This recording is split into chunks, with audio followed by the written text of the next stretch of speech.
almost there. Quiet down, everyone. This is not like any of our previous expeditions. This will be far more ambitious. We're stepping into a land of primordial wonder. Infused with astonishing elemental energies. The plant life here holds very unusual properties. So don't touch anything. And while you may be excited to see the local fauna, you might want to make sure they don't see you. Because their powers of adaptation are devastating.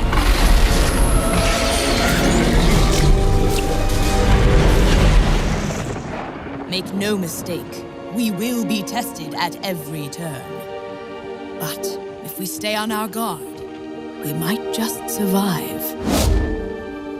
Now then, are you ready? Then let's journey into Ongoro Crater.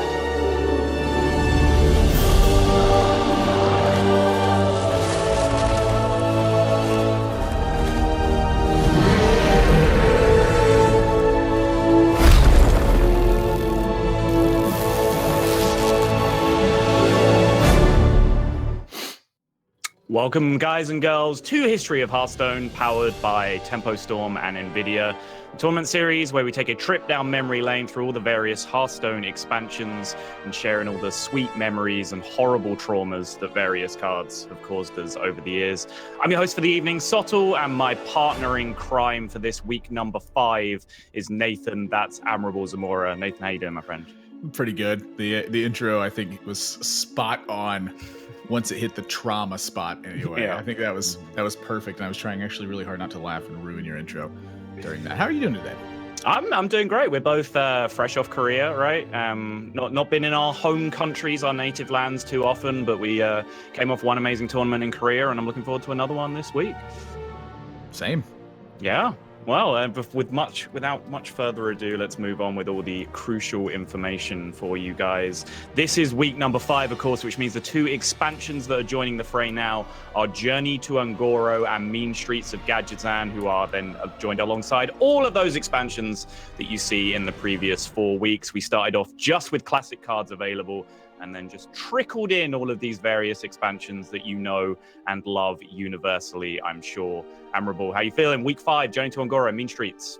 It's kind of weird, you know. I look back at week 5 and these sets being released, and I kind of think about it, and I go, this almost feels like it wasn't that long ago in comparison to, like, even like Naxxramas and Goblins vs. Gnomes for me. Like, all the memories seem to have blended together at this point, and I'm like, well, that's past Hearthstone. To me, that's about the same timeline. But if you haven't been playing the whole way through, or if you haven't been playing as hardcore as, you know, people who stay in it the whole time, it's pretty cool to watch. And I'm really loving this particular week because it has some of my favorite cards in Hearthstone of all time. And you can see the matchups on your screen now. Just Saying versus Zixo is going to kick us off. And we have Naryia with his undefeated record, 4-0, going up against Orange, 2-2. Ant and Jackie battle out as the 1 and 3s. And then Dane, who was knocked off his undefeated perch by Naryia last week, is going to go up against Zalae, also at a 2-2. Any particular matchups stand out for you there, Admirable? Well, the Dane matchup is pretty still crucial. You know, if he loses this week 0-3 and then Orange manages to pick up a win, that is a very big standing point for him. So his work isn't quite done yet, even though he's been really holding his own and then some against this field. I would say he was the one player that you would have considered the underdog, but his fans were out there touting him as an expert in this style of format, and so far he's shown that. Yeah, and you see the standings. We are really fighting for those top 4 places this week, as next week is going to be our finals. So anyone who is in the 4th spot and above will be going through to week number 6 to really battle it out for the title, and I believe $10,000 total in prize pool as well. So all of those 2 and 2s are going to be scrapping out for potentially that 3rd and 4th spot, with Dane just looking to secure one more win, and Naryia, of course, already locked up as well. Yeah, there's still some price differences among the 5th through 8th set as well. About $100 a piece for that 5th through 8th. So still not done battling, even if you're out of the running. So key cards in Me Streets of Gadgetzan, these are some of the cards that you will remember. At least if you played Standard, of course. Well, this is very, very different because some of these cards will get to interact alongside cards that they were never in the format alongside because rotation had already happened. But as, of course, you will remember, the Jade mechanic, one of the big terrors of Mean Streets of Gadgetzan. Amra, we got a little twist on that for our tournament this week. Why don't you tell them about it? Yeah, you remember that little card, Jade Idol, and it being super annoying and, you know, some people loving it, like myself and TJ, and then other people just hating it, and so much so that they pretty much, you know, touted that as the card that ruined Hearthstone for them. While I disagree with that, because there was a lot of stuff you could do against it, it was very powerful, no doubt, but that card is banned for this week. Players will not be able to use Jade Idol, but they will be able to use the Jade mechanic otherwise. Yeah, and that makes a huge difference. And then we add Ungoro on top of that as well. Of course, this is where quests first came into play. Rogue Warrior and Mage were the ones that really showed up big time right off the bat. And of course, Sunkeeper Tarim, the card that was widely touted due to a poll from one of the Hearthstone developers as one of the strongest cards to ever exist in the game. Now it comes out to play with the rest of the big boys. Yeah, I think the Caverns Below is definitely the biggest one that's seen change. That was a huge impact to the scene when it first arrived, but now we've seen it balanced out twice, where you had to play 5 minions rather than 4 to complete the quest, and then you also now get 4 4s instead of 5 5s. So that is probably the most massive change, I think, even with the consideration of Jade Idol banned. Yeah, for sure. And of course, key mechanics over there, we can see that Journey to Ungoro, the most important expansion in Hearthstone history, because it introduced the culture of rap-based intros for anything that you need to do in Hearthstone, be it an expansion, be it trying to get HGG votes. If you don't have a rap, you're nothing, Admirable. I don't disagree with that. The Ben Brode rap really set the standard for elevating yourself, and that's why right now I'm in the works of producing my own album coming at you hot summer 2020. Oh, look forward to that. I've heard some of the demos. I've heard the initial mixtape, but it's up there, guys. But yeah, Ben Brode did really set the standard, of course. But then he very quickly rotated out of standard, and unfortunately, now here we are in a Brodeless world. This great shot of 6-0. So, really up close and personal. Yeah, a little bit of housekeeping on this one. Zixo has actually traveled early out to DreamHack Summer, which is a tournament happening in Sweden very soon. So he's actually out in Sweden playing this on, I presume, hotel Wi-Fi or whatever method he's found to make this happen. Saiyan missed his flight to the same event, so he's playing from the airport at the moment. So I am sure this entire match will go perfectly with 0 technical issues on either side. That is typically the way it works when you have Swedish hotel internet and then, a canceled flight to Sweden from South Korea. He was there for the tournament that just happened, HCT Seoul, and had a pretty darn good performance, if I may say so myself. But is he going to have that same performance when it comes to the old Mean Streets of Gadgetzan release here in History of Hearthstone Week 5? And I forgot how powerful these cards were, honestly. And I'm looking at these hands and wow, these were some good cards. Yeah, Karazhan came into the fray last week, which of course introduced a bunch of very, very exciting, let's say, Shaman cards that everyone really enjoyed playing with for a very long time. But it looks like the terror is going to continue here. And the coin came out from Just Saying. Zixo immediately got a big grin on his face. But it's not the Totem Golem coming down. It's Primal Fin Totem. And that is immediately pretty much hard countered by that Totem Golem on the opponent's side. Yeah, I mean, Saiyid's going to have some work to do here. And he can cut into this a little bit here. And but this is going to get mighty big, mighty quick. Something to really consider is how Lotheb interacts in matchups like this. This is such a game-changing card that wasn't always available during this metagame, but you kind of mix it back to like an old wild style. Shaman just looks like one of the most dominant classes that's possibly out there. Yeah, I mean, absolutely. The cards, this is something that I mentioned in the intro, is that this isn't just an exact carbon copy, a capsule of where we were at the time when these expansions were playable, because they do get to mix and interact with other cards that rotated out before them. And I see Crackle coming into hand, another card as well that just adds so much extra utility to a deck that around the time of Karazhan was already just a tier S deck. Like nothing came close to it. I just love seeing the Undertaker come out. He's like, "You remember me?" We're like, "Yeah, you're not the same. Shut up." Yeah. Couple Feral Spirits here, though. I mean, Sixo's doing a good job at fighting for this board, and then now drawing the Flame Wreath Faceless, he's going to have a pretty good contest to Lotheb. This is pretty nice to see if you're 6-0. For just saying, though, this looks like it might get awfully ugly awfully quick. And notice that he's going to hang on to Lotheb as well, just valuing board presence over pretty much anything. It's looking like he may be on an evolve plan here. And certainly I think this might be necessary because 6-0's turns are looking so good over the next couple of them. Just this matchup was so much about board presence that toteming up turn after turn it's just such a vital thing in this matchup. But just chewing through these 0-3s, this is such a brutal spot to have to witness, if you're saying. Yeah, and with those 2 evolves in hand, it's a hand that really wants you to be ahead on board. And unfortunately, when you run up against the Shaman mirror, your opponent has just as many powerful tools available as you do.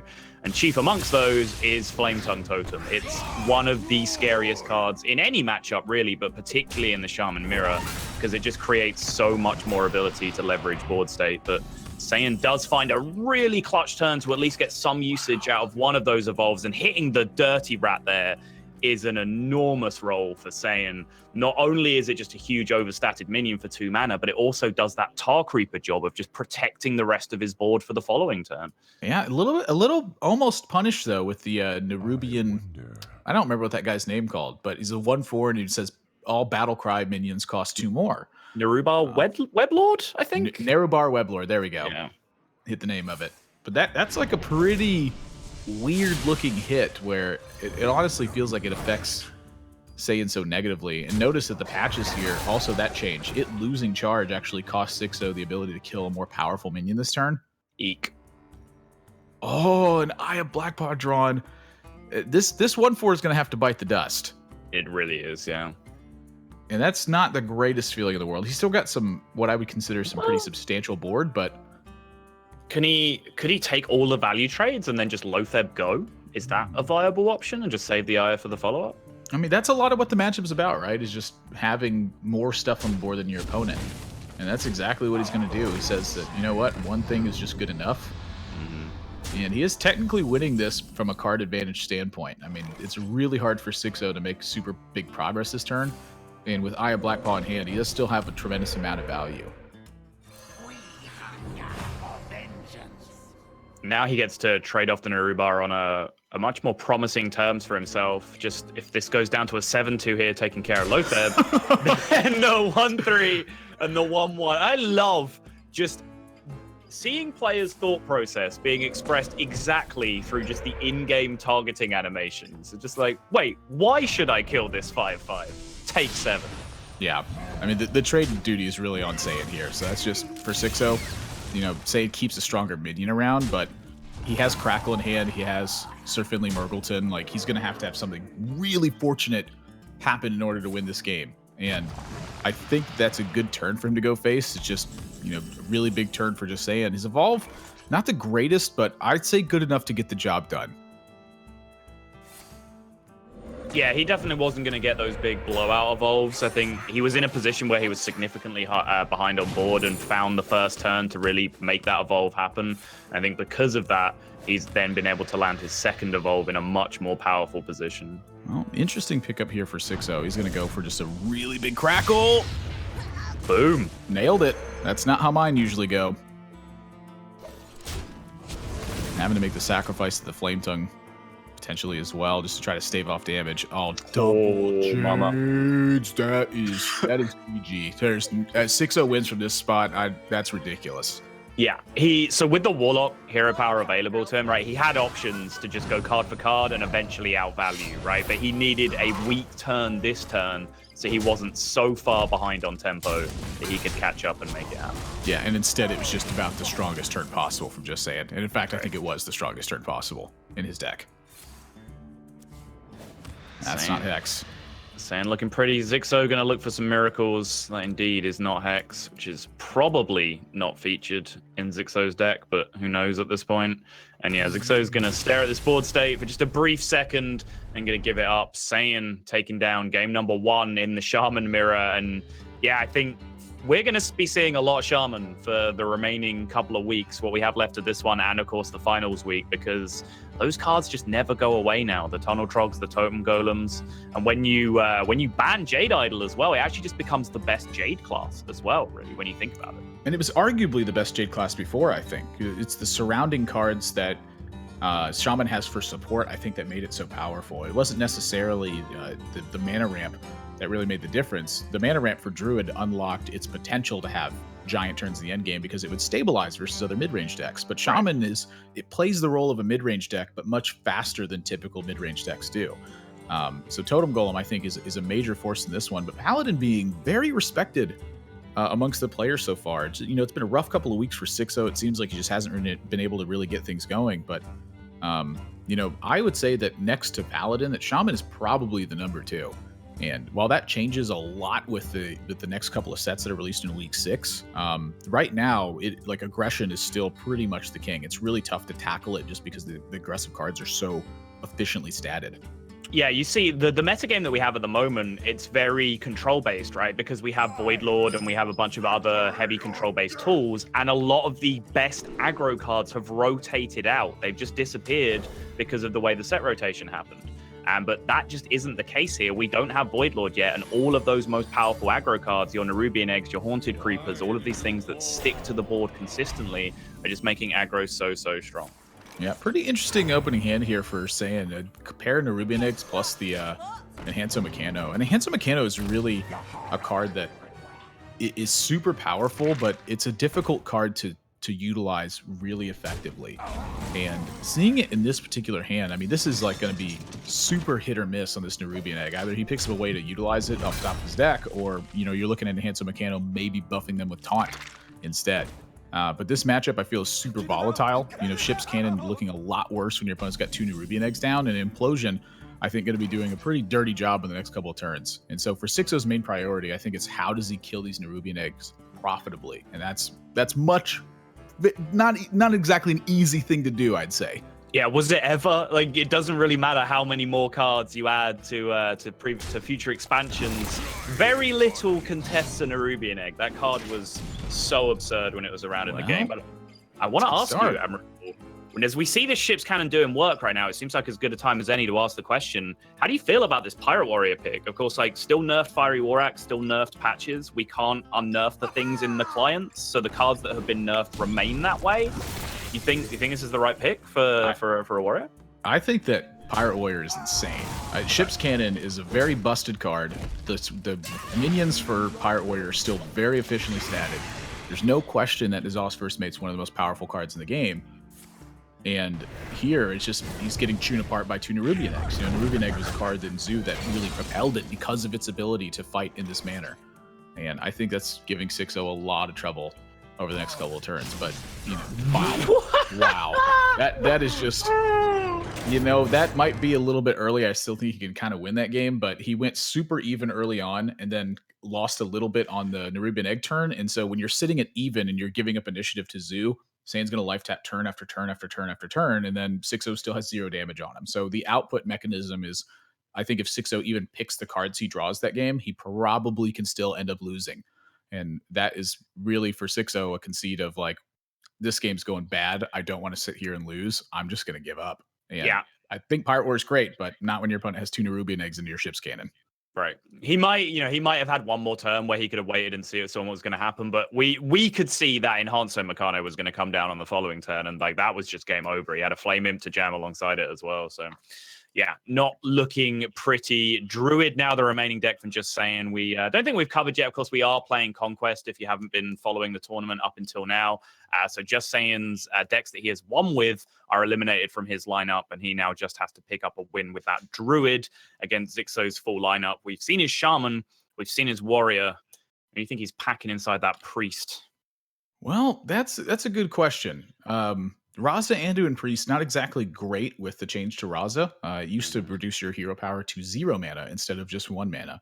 That is a huge hit to any Shadow Reaper Anduin shenanigans that could possibly happen, although that card's not out yet, I guess. So forgive me for saying that. I don't know. Like, what does Priest do? And saying with Druid, it's pretty apparent to me that this is some sort of combo-esque Druid. You know, with Jade Idol out of the tournament in terms of being able to be put in your deck, can you still run Jades? Maybe you just Jade Idol and try to get it. I'm sorry, with Raven Idol. It's one of the idols. It's some card with the word idol in it. Now, that's a Malagos. And I think Moonfire is the big giveaway. Yeah, and this is looking like a pretty fantastic hand for Just Saying against an aggressive deck. He has the wild growth, which he needs. Then he has a couple of points of removal that can stall him until bigger turns later on. He's looking in really great shape. You saw him coin out the wild growth as well, because he recognizes that on turn 2, he might want to commit a Wrath right into a minion that comes down. Well, you don't see Witching Hour back in this metagame, but that's the nature of Raven Idol, right? It's going to still pick up the spells that are out there. The inability to change the client actually kind of funny to me in that spot. You know, this game is still not over for Sixo, though. You know, if Saiyan fails to draw some big card draw here, he can ramp all he wants. He still has to have impactful cards. And you were saying? Yeah, I was saying, you know, if he doesn't pick up any card draw, but that's pretty good card draw. And I imagine this would be a matchup where, you know, your tools like Moonfire are not going to be saved up for any kind of OTK, right? He'll just use them for board control and cycle off that Auctioneer where appropriate. Yeah, that's really the weakness of Druid in that manner. Against slower decks, it has the ability to just continue to scale up the curve like very powerfully and not really think much about the board. But in this matchup, saying he has to take care of it because it's not Sixo's explosive starts that really matter. It's really the strong power turns. And so a South Sea captain sticking to board, it just means disastrous things oftentimes for Saiyan. So Nourish picked up as well. I mean, we're looking at him exploding over the next turn or so because captain's getting cleaned up. Again, just full greed into the mana crystals as well. Ramping again off the Nourish. He's just going to fall back on that solo Auctioneer. Be the card draw that he needs. But this is a ridiculous looking board state coming out this turn from Zixo. Yeah, the question here is the upgrade for the extra damage or the Bloodsail Raider. And so that's just a matter of like which one's more efficient. And I'm going to guess it's a 7-4. Yeah. 11, 12, 13, 14, 15, 16 plus 21. And he's representing 25 damage on the following turn. So Saiyan has to get something done or the game's over. I got the best deals anywhere. He's going to mulch the Captain. Captain takes 6 off the board. The Bloodsail will take 7. Plus this way he also gets the Moonfire target on the patches. So yeah, it's probably the stronger target, right, overall than taking down the 7-4. Well, my only question would have been the mulch over the Wrath, right? So the Wrath is able to clear up something and then give him a 1-mana play. And with Earthen Scales in the deck, that is something you definitely need to consider. But that's a good point. In this particular situation, Sixo would have drawn second Heroic Strike, and that means it's a non-factor. Game 4. In case you were wondering how aggressive decks got. Just in case. Just saying. Had every card you would have thought he could possibly need. He coined Wild Growth. He had double Wrath in hand. He ramped with mana with Mirekeeper again on his 4-mana turn. Still had all that removal to spare. But Pirate Warrior just overloaded that removal. You know, it's no good just being able to remove 1 or 2 minions a turn if Zixo consistently has 3 minions on board. And Just Saying took a little bit of extra damage in the early game, just continuing to ramp. In the end, that burst damage just added up. Double Heroic Strike on a Death Spite in the end, admirable. That's not a combination we ever really saw in Standard because Death Spite was not around when Pirate Warrior really became a terror in the game. But geez, that hurt. It's casual 13, man. I love Heroic Strike. Yeah. Just get him. Look, Sixo's got stuff to do. He's in Sweden, saying it's at the airport. They got to get this over with. None of this get to the late game shenanigans. Zixo was tweeting that he didn't have stuff to do earlier. You would have thought he'd be willing to fill a couple of hours with this, this game, just drag it out. It's like, what on earth do I do in Jönköping for a couple of days? Well, nothing to do here. It's the middle of nowhere. Fabulous Jönköping, Sweden, where it's very cold and very hot, and the sun never goes down during the summer. It took me like 3 years of attempts to learn how to pronounce that, and I'm pretty sure I'm still wrong somewhere along the line. I think everybody's wrong, honestly. Even the Swedes? Yeah. I don't think they named it and they were like, what were we doing? That's a fact, actually. I learned that in history class. They named it. They just took a bag full of Scrabble tiles and threw it into a fan. And that's how they named that place. That feels like how you get to these Miracle Druid decks too. You just take all the Druid cards and kind of throw them up in the air, and all the spells land down, and you're like, Auctioneer, that looks great. But again, similar plan as last game for Zixo. He just has a very aggressive deck to run out into this, which Saiyan hits the Living Roots this time. Wow, but there is plenty of anti-Living Roots tech in Zixo's hand right now. Yeah, so he has two different ways to go here. It's the Tunnel Trog with the Sir Finley or the Maelstrom Portal. You know, you just can't get away from patches. I think the Maelstrom Portal here is a little bit stronger because it keeps the Tunnel Trog and Sir Finley Mergleton up in the 3 health mark. And one of the real considerations for Zixo, I think, is just avoiding Swipe being devastating to him. And so when he's able to get these two down and then go into a Flame Tongue Totem, these are the kinds of turns I think Saiyan can get really pressured out of the game by Shaman. You know, if he's able instead to just swipe and clear out an entire board, a lot of Zixo's game plan just fades away. So I think using the Maelstrom Portal there early, it's going to be his only real opportunity to do so. So I think it's, even though the 2 1/3s are technically stronger on board, the Maelstrom Portal does, I think, more work over the following turns. I can see it. And no Hunter, no Warlock. I imagine those are still the ones you're looking for off Sir Finley in these matchups, Admirable. Yeah, the Warlock definitely really good. The Hunter one, you know, obviously very good in this style of matchup. Just anything that makes progress rather than totems, I think, is really powerful. And Feral Spirit, my goodness, that is a lit draw. Saiyan just signaled Swipe over to 6-0. And now Swipe looking much worse. Not much choice for diversion. He's just got to go ahead and do it anyway. Hero powered down that Trog last turn to soften it up for the splash damage plus the Moonfire being able to take care of it. But still, this is exactly what we saw in the last game, right? There was 3 minions plus on board every single turn for Zixo against the Druid, and Druid just can't stay on top of that thing. Their AoE is so weak. When the AoE that's available to them is Swipe, which is a very poor card when you think about it in isolation. It's just in Druid through necessity more than anything else. It's obviously a very strong card. It's just that how it operates against a matchup of 1/3s and then Flame Tongue for pressure is extremely weak. And since Saiyan is, you know, relying on that to really pull all the weight, my goodness, that is disgusting. This is where Druid struggled. You know, if you want to know what kept Druid in check, it was quite literally the aggressive potential that a lot of decks had. And that slowly started to fade as you saw the powerful Shaman cards rotate out of the metagame. You know, in Wild, though, I mean, you got to be prepared for this style of stuff. You know, we get into this situation where Emperor Thorason's coming down, Zixo just ignores it. Tries to kill just Saiyan, I imagine. So Saiyan at 19 here. You can push 3, 7, 9, 11, 14, 19. Is that lethal? No, he's 1 mana off because of the overload. But yeah, with that Lava Burst draw, that certainly should be a signal, I think, to just start committing face and just do not respect this Emperor Thorason in any world. Poor little patches, man. I know. Zixo's missed, what, like 6 damage over the course of the series just by not being able to charge patches? You would think that 1 damage isn't just not that much, but, you know, in the reality of the manner, that card losing charge, I think, really balanced out its tremendous effect. Saiyan still overcome, though. It wasn't the patches, of course, in that one. It's just the aggressive potential of Flame Tongue Totem. You use a couple removal spells, that card is unchecked for Druid the rest of the game. But now the Priest. The Mystery Priest, the Zixo, and I imagine this is probably where the weak link lies, right? In terms of coming up against this Malagos Druid, he's had 2 very, very aggressive decks that just haven't given Saiyan any time to breathe. He's had a full stranglehold on the matchup the whole time. Priest, even in its most aggressive form, is going to give Saiyan a lot more time, right?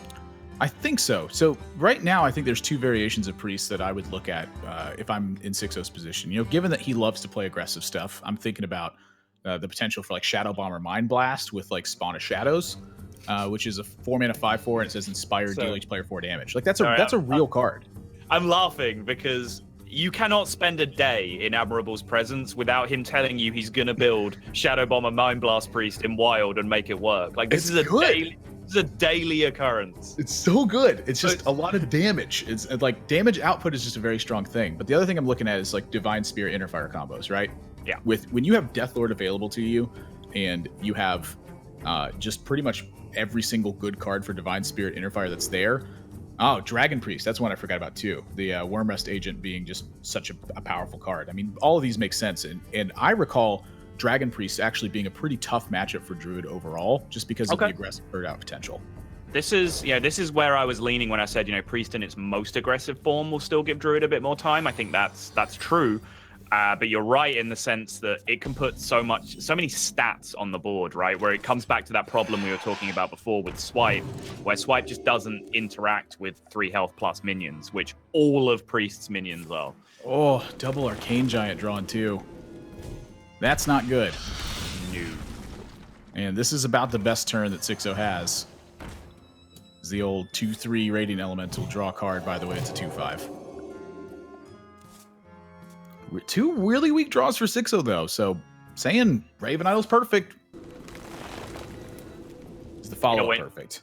When your hand is Arcane Giant, Raven Idol is the best card in your deck, right? That just happens. Poison Seed's not looking too bad either. Just reduce some of the health and power on minions. Yeah, especially with the 1-2 punch with Starfall set up as well. That might happen over a couple of turns as opposed to immediately, but it's something. Well, so now 6-0 has some real decisions on his plate here. I think that this is going to be the stronger of the two, because if he chooses to coin out Twilight Guardian right here, he does pick up quite a bit of damage from it, but he just mutilates his curve in the meantime. Yeah. And this actually would have played directly into what Saiyan has over the next couple turns. And so since 6-0 hasn't seen any ramp, he knows that turn 4 is quite dead. He's free to just slow down a little bit and then develop afterwards. Oh, God. Excuse me. Remember this guy, everybody. And 6-0 is going to think about this one. I think there is some merit to going for minion in this spot, because you discover priest minions that much more. And so I'm thinking almost specifically of like Draconid Operative in that spot. Right. But Velen's Chosen has a lot of merit. Just pretty much all the priest cards are really good too. If he finds like a surprise Mind Blast or what have you. Yeah, it's not quite like the Dragon Discover, right? Where you then discover a priest dragon. So Draconid Operative is super specific. Like any priest minion still doesn't give you a great shot at Draconid Operative, right? Wow. If you boil it all down. I'm quite surprised by the Azure Drake in that spot rather than just chaining a couple Blackwing Corruptors here. Saiyan hasn't shown much ability to really fight for board with minions. And so I think just getting more powerful things online is oftentimes more important than just getting board presence. Maybe he's thinking about having to deal with an auctioneer in the next couple of turns. He doesn't want to have to trade his board presence into an auctioneer. He just wants to be able to tempo out against it. It's a good thought, but there's 2 Corruptors. Yeah, no, that's a good point. Maybe he thinks that Saiyan's going to have to be on removal this turn anyway, so he ends up with a bigger minion in this spot. They both turn out pretty strong. Mm-hmm. And those giants have only worked their way down to 8, so the big swing turn is still some way out. And yeah, it's just combo pieces and arcane giants and just general ugliness hanging around on the board right now. He's going to have to go for his auctioneer turn because he just needs tools that aren't these. Oh, God. This is bad. Really bad. Moonfire your opponent and leave your auctioneer to die is not the kind of turn you're looking for.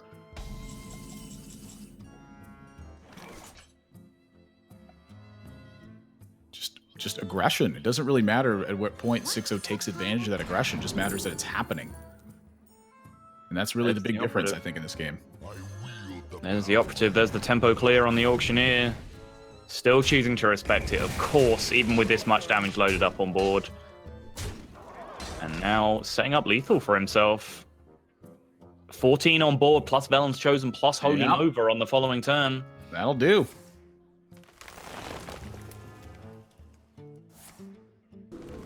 So that's 12, 14 just with the Velen's Chosen, and then the Holy Nova on top of that as well. Yep. It's going to get the job done for Zixo in one of the fastest reverse sweeps you will ever see.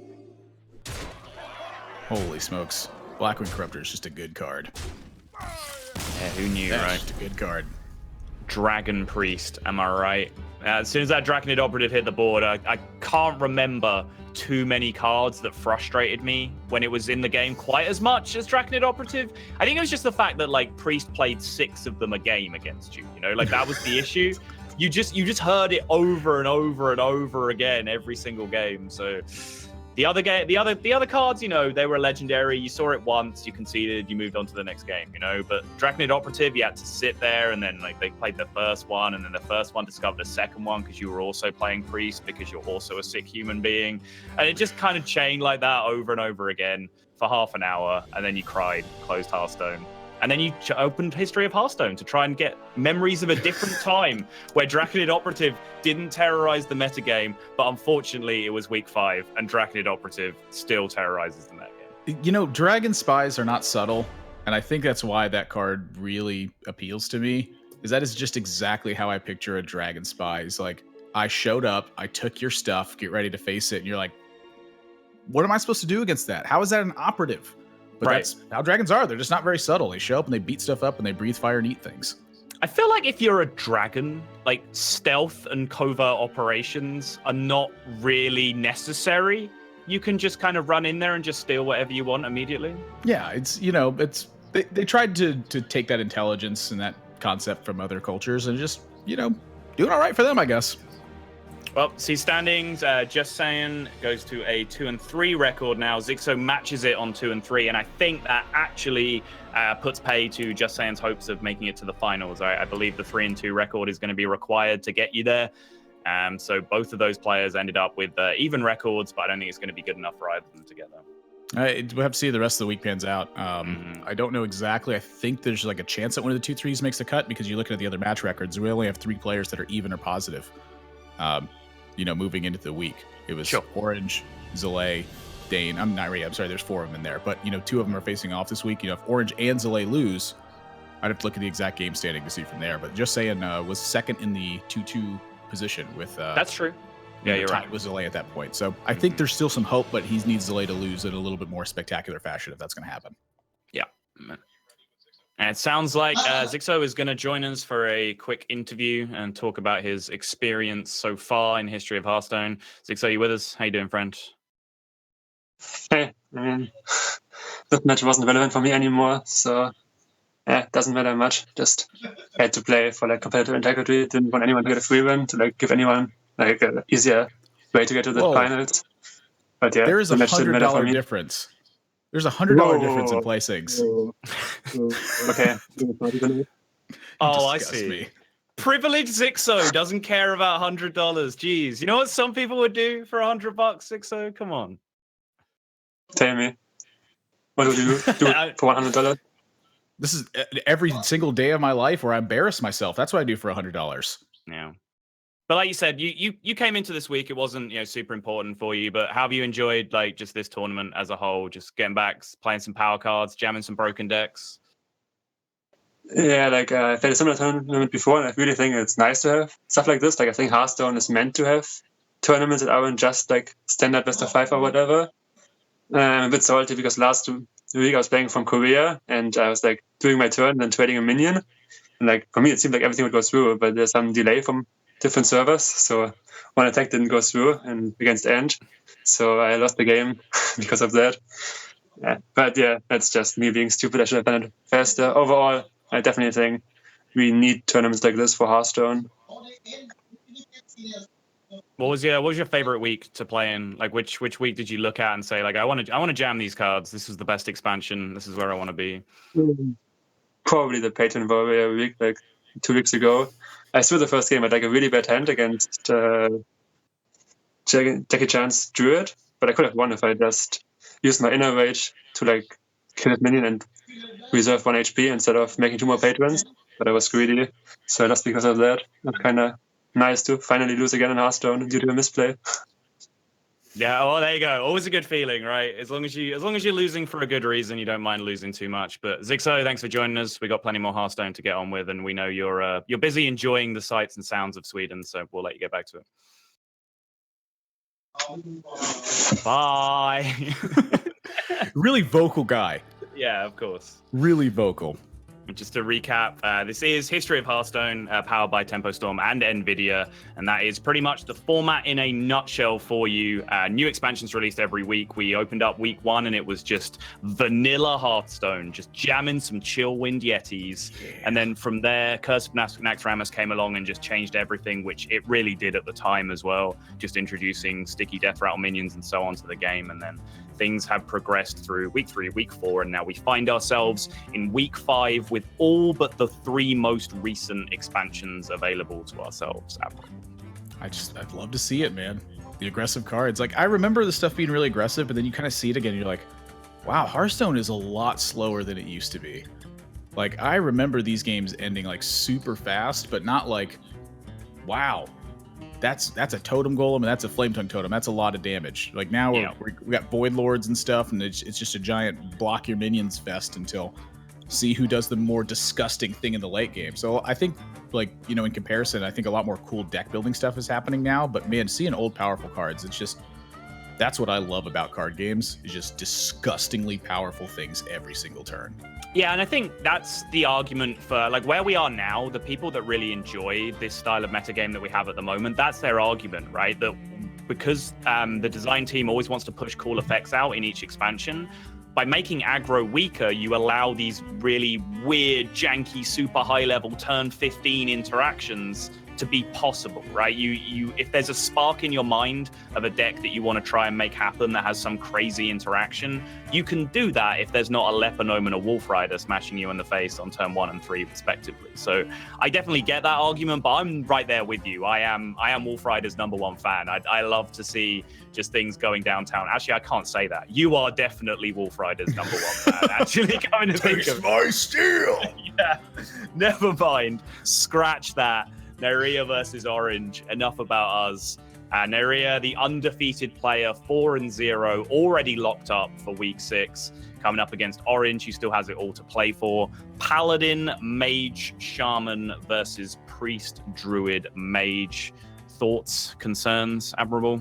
Well, the thing that I remember is Naryia showing up in week 1 with Priest, and I had a big question mark on that deck. But after seeing it in play, what you realized is a lot of the damage potential had been lost from week 1 due to balance changes, and Naryia had taken that opportunity to recognize that when you slow the game down just enough, that late game powerful stuff is really good. And that's exactly what he took advantage of. He actually beat a handlock with Priest, while classic and basic cards were only allowed. And it seems like that's been his grasp on the format so far, as he's recognized how the balance changes have impacted what the metagame was at the time, and built his decks to tackle the popular stuff accordingly. So I do pretty much fear for Orange at this point, as Naryia has kept up that record and kept up that prowess. But you know, banning his Priest away and then leaving up Orange's Priest and banning away his Warlock, you know, Orange is no stranger to really powerful, unique stuff like that as well. I think that Orange has a great grasp on how metagames work and how to take advantage of them.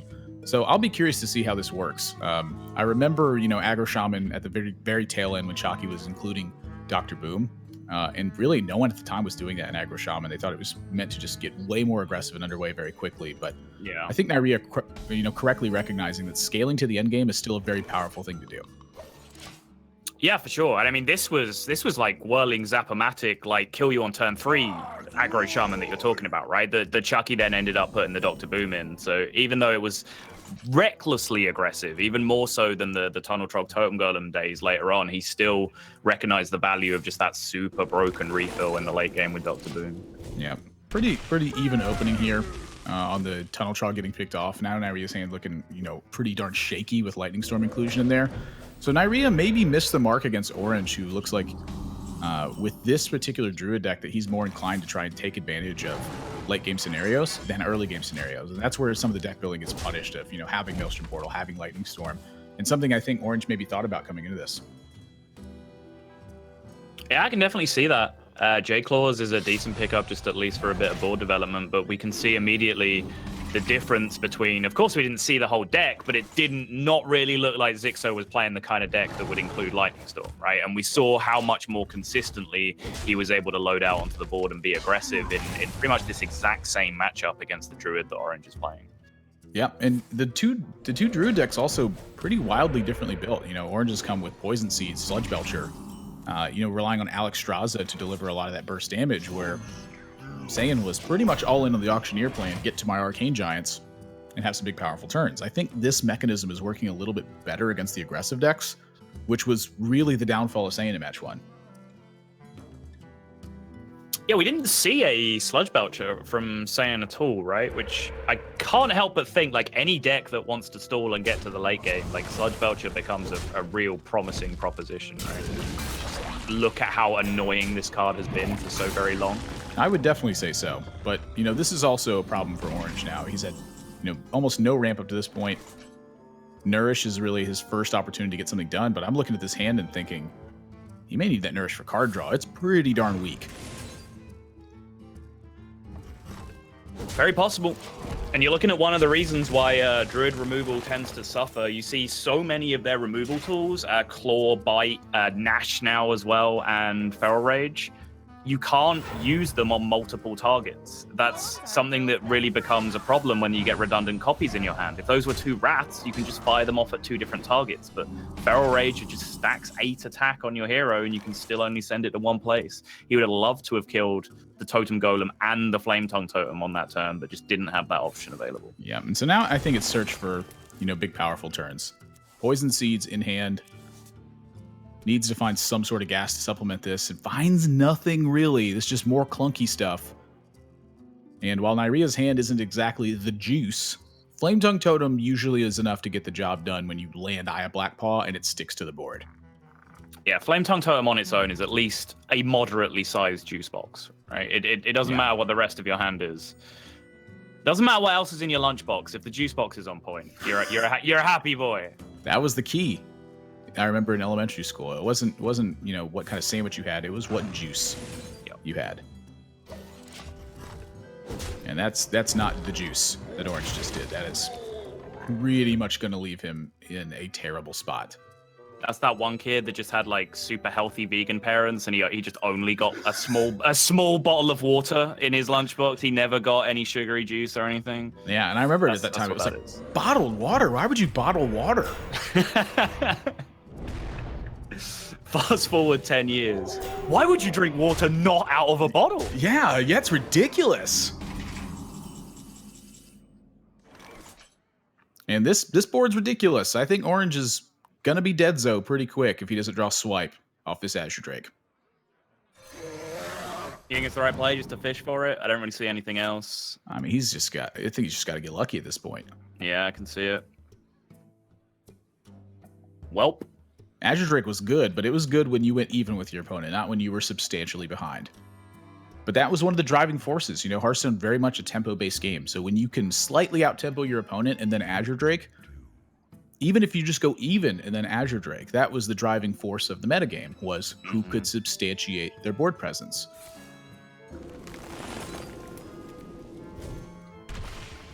And that's not going to help either. There's a lot of ramp in this deck. You know, I was never personally a big fan of Mire Keeper. I'm just going to say that. But Spreading Plague's not out yet, so I guess that's pretty much where you got to go. 5, 7, 9, 13, 15, 18, I believe, in total for Naryria. Yeah, 5, 7, 9, 11, 13. If he rolls spell damage to him. And that's a 50% chance, and you see him kind of make a little bit of a wince in his face there. He's like, come on, man, like 150-50. Yeah. He's like, this hand has been garbage. Yeah, but these trades don't actually cost him any damage, because he trades off 0 power totems, and then they shift over, and he gets that damage right back. Right. Another illustration of just how disgusting Flame Tongue Totem actually is. And you see quite clearly the one short with that Lightning Bolt in hand. Orange goes down to 4. That was a Wrath of Air totem. Orange would not have this, albeit very slim window of opportunity to get back into this. I don't even know what he could draw at this point. You know, if he Wild Growths and draws a card that leaves him at 8 mana, so, you know, there's no Poison Seeds turn available. They're spitting out a 3-power Jade anyway. Yeah. Not good enough. And look at Naryria's face. He's like, all right, 5 dead cards in hand, sure. Yeah, why not? And that is Druid's 0-4 now, I believe, Admiral, right? All of Saiyan's losses were on his Druid, and then Orange opens with Druid as well. He goes down as well. Is this an issue? Is combo Druid not the beast these players thought it was going to be coming into this week? Look, what was the mechanism that drove Druid? Jades. Okay, Jade Idol's banned. I'm not playing Druid. That's just my 2 cents. I'm not going to criticize anybody because these guys are really good and they know what's up. It's possible they just anticipated something else and didn't land on it. You know, their opponents have just continued to bring aggressive mechanisms and they guessed something else. And you said it, key mechanics that were driving Druid at the time, Jades from the Mean Street of Gadgetzan set. Aya Blackpaw still very much a terror in this event. J-Claws as well, we've seen doing work. But Jade Idol actually banned through pretty much universal agreement of the player base. They decided that life would be more interesting without Jade Idol, so here we are. It's in there anyway. It was, of course, a huge part of the metagame at the time, but you will not be seeing it in this tournament. And the other expansion joining the fray today is Journey to Ungoro. Universally lauded as one of the most fun expansions that we've had, I think, in the game. Introduced the quest mechanic, which created a bunch of new decks that people could play, a bunch of new archetypes. Tar Creeper as well, still one of the most ubiquitous cards in the metagame. And then Living Mana as well. I think probably my favorite card from Journey to Ungoro, as weird as that may sound. I remember when they spoiled that card and they had the 2/2 token. You just thought it was a card. Yeah. I just thought because they just showed the 2/2 token by itself. And I was like, that card is lit! 2 mana, 2/2, okay, a mana crystal, that's so good! And then Raven's like, admirable. And I was like, that card is lit! I'm like marching around and he goes, that's the Living Mana token. And I was like, oh. Still He pretty good. legitimately was. He was like popping off, like jumping around the room. He's like, oh my god, Druid's back! This is so sick! Yeah. Oh, it was great. Sad times. It was great. But, Oh boy. you know, Kazakus, I don't think we've paid Kazakus his due because that card is absolutely disgusting. Like, if there was one card that I could think of that completely changed the way that I looked at the game, it was Kazakus. Because no longer were you trying to do just the most powerful thing you could do on turn 4. Instead, you were playing a card that tried to set up the rest of your game. And that card was the defining mechanism of foregoing turn 4 power turn. Because it set up such a strong counterplay option on turn 5. Your opponents had to play a guessing game, and that puts them in a position where you're not quite as comfortable just, you know, letting your most powerful thing rip. Kazakus could ultimately punish you. So I'm curious to see how well this Reno Mage does, because I remember this deck being quite powerful in its time as well. Yeah, I remember this being the deck that really set off Super JJ in what is in the Guinness World Records as the longest winning streak in Hearthstone, as he went undefeated from Seat Story Cup and then through several tournaments afterwards. And I believe he really brought this Reno Mage into prominence at the time. And the weird thing about the build that the JJ was playing is it was Reno Freeze Mage that had something like 6 duplicates in the deck as well that he was planning on drawing. I do remember this now. I actually forgot about this deck where I think it was Stan Sifka was the first person I saw play a variant of it, where Freeze Mage was just a good deck. And since your entire deck relied on drawing its entire deck and you had anti-Keelbot as one of your heal mechanisms, what would happen is even though you had duplicates in your deck, once you had drawn one of each, Reno Jackson was live. And since you would draw so much of your deck, it made sense to play Reno Jackson. You also, you have to consider Mad Scientist pulling out duplicate secrets. And again, just the amount of card draw you had. I remember this being a very powerful deck as well. And for Naryia, I think this is a bit of a problem. Sunkeeper Term changes that a lot, but for the most part, I think that, you know, the early damage he gets isn't really that super important. It's that Orange has so many mechanisms by which to delay the game and to heal up so much that eventually he reaches his burn mechanism unless Naryia lands a critical turn on him.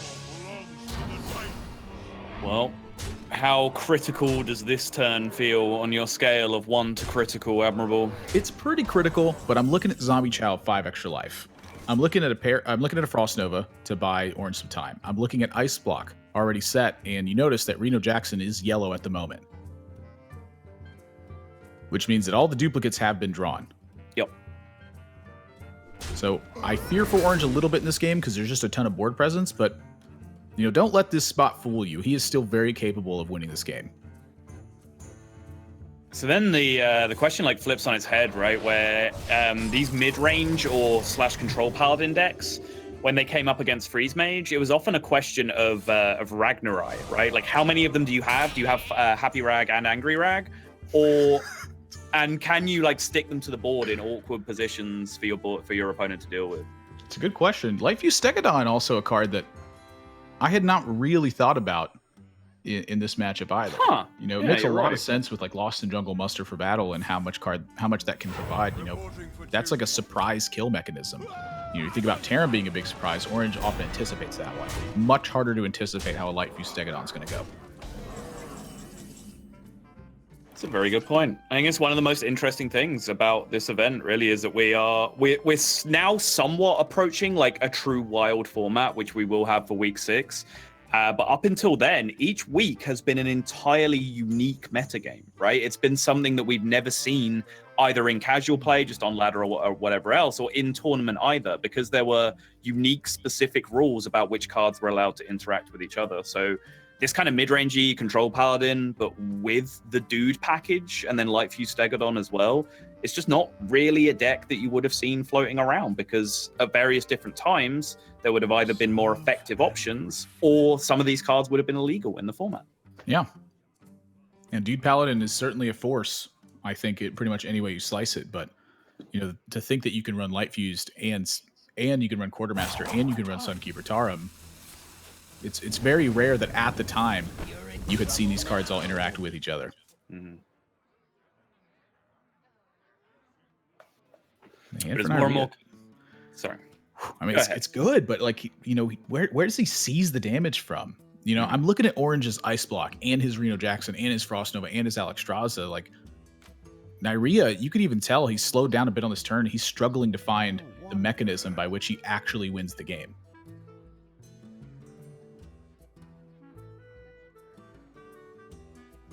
These 2 copies of Steward can definitely be key, though, because generating Divine Shielded 1/1s are very difficult for your opponent to deal with, short of a Doomsayer play, right? Freeze plus Doomsayer, be it Blizzard or Frost Nova or whatever else.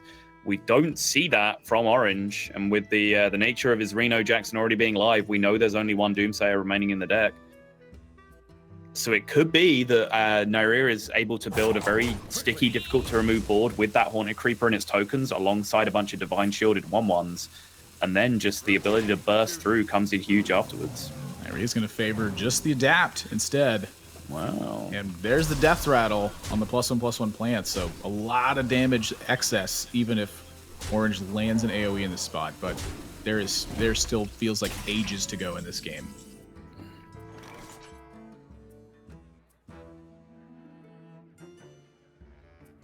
I'll be curious to see if Orange wants to take this time to try and preserve this Ice Block. You know, with the Wicker Flame Burn Bristle on board, Alexstrasza loses a bit of its impact.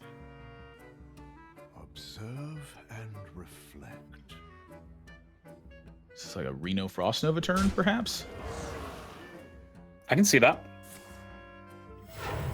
If he's coining, that's what he's going for. Yeah. Naryia with a little chuckle. There's a smile hidden behind that hand, I promise. I feel like Reno Jackson is one of Nayria's just complete, absolute most opposed cards, because it just seems like every time I watch the tournament, Naryia is in such a good spot, and then suddenly Reno Jackson, and he's like, well, now what do I do?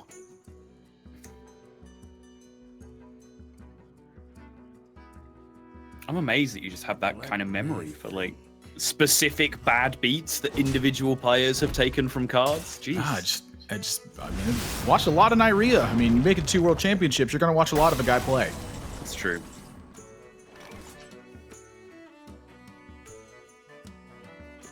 Where are the outs now, though, for Orange? He still needs to be able to answer this board state, and it's not getting any smaller anytime soon. And Orange says, okay, well, plan A, clear the board. That doesn't work. Let's take a quick diversion down to plan B. And now with the threat of this Alexstrasza, Naryia now has to trade into me, because I'm threatening lethal just with this Pyroblast. Well, I'm noticing a small problem here with Nayria's board. So he obviously wants the Wicker Flame Burn Bristle to come down and try to pad these attacks. So how do you trade off in order to maximize that? As soon as he loses any of his minions on board, it's instantly replaced with 2 1/1s. Except for this 3/4. So, yeah, Naryia definitely recognized that spot that you called out. It's trade the 3/4 first, then make sure the Wicker Flame comes into play, then the Quartermaster buff, which does limit his death rattle value from these minions, but he's just saying that this 2/2 Divine Shield lifesteal minion, to be able to potentially buy myself an extra turn against the burn plan, is just much more important. So Fireball now is a sick draw for Orange. Pretty much any burn is going to look really sick for him, and still AoE's looking pretty good. You know, behind 2 ice blocks, Orange has a lot of time, but the second Wicker Flame Burn Bristle is the kicker here. You know, finding the first one in the fashion that he did. You see Nyriea's face when the Pyroblast gets launched. Wicker Flame could recover this board state. But he is desperate to hope that Orange does not find burn. And crucially, with the board full, Naryia just can't commit more pressure. Even if he had huge threatening minions in hand, he wouldn't be able to get any work done. And that's actually not a bad draw for Orange, just because it allows him to cycle more with this Azure Drake. He has 3 turns available to himself. 3 is a lot, but again, Naryia he's ticking up that life total. So, you know, one more turn of this and maybe Fireball doesn't get the job done. You know, one more turn of this, Frostbolt's gonna be way out of reach. And the crucial point, because we saw Orange's Reno Jackson activated so early, I believe it was just the ice blocks. Oh, it was just the ice blocks that were the duplicates in the deck, which means his deck isn't as stacked with burn as you might suspect it to be in this situation. Yeah, you're thinking Forgotten Torch, you're thinking Frostbolt is there, but he finds the Fireball, and that's too much for Naryia to overcome. Even going to 8, it's Blood Mage Fireball, Hero Power, locks it up. Wow. You see Bran Bronzebeard coming into play in a kind of unexpected area. Not Burn Mage, Freeze Mage isn't really where you would think Bran Bronzebeard was at its strongest, but it was super clutch there just as the last draw, and now enabling the double cycle of this Azure Drake, finding those cards. Fireball was, of course, the first draw anyway. But Orange didn't know that. He felt good about his play, and as you mentioned, that is going to give him auto from here, because he is all locked up behind this ice block. One secret mechanism would have changed this. But you got to put those in your deck, and frankly, they're pretty bad cards.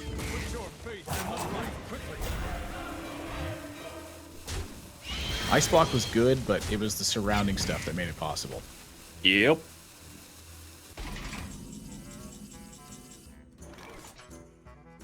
There it comes from Orange.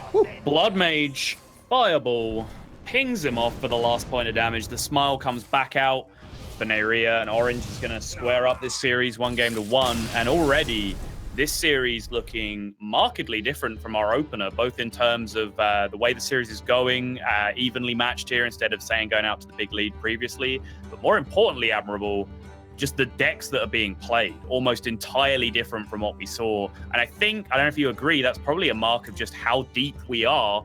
We're now in week 5 and all these expansions have joined. So just the range of decks that are available, the range of win conditions that you can build a deck around is just much greater than it was 3 or 4 weeks ago in History of Hearthstone.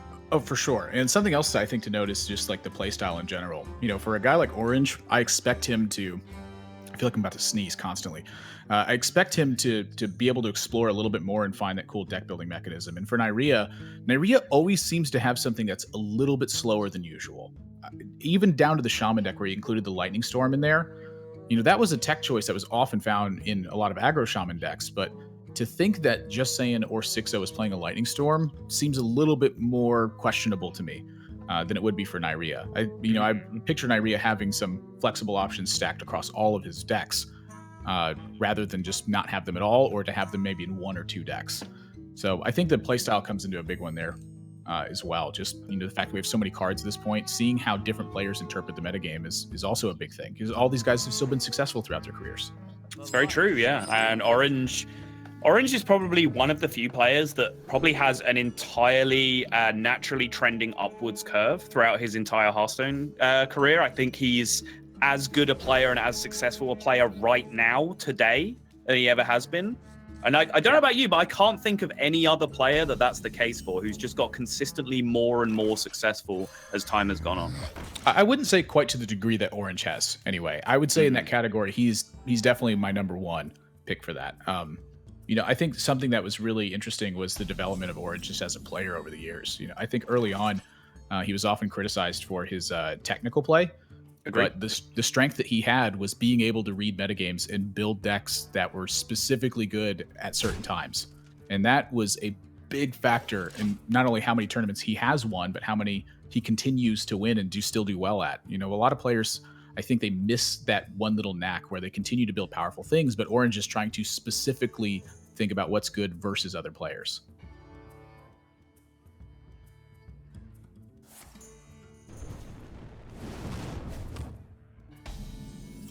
Just a casual hero power and pass.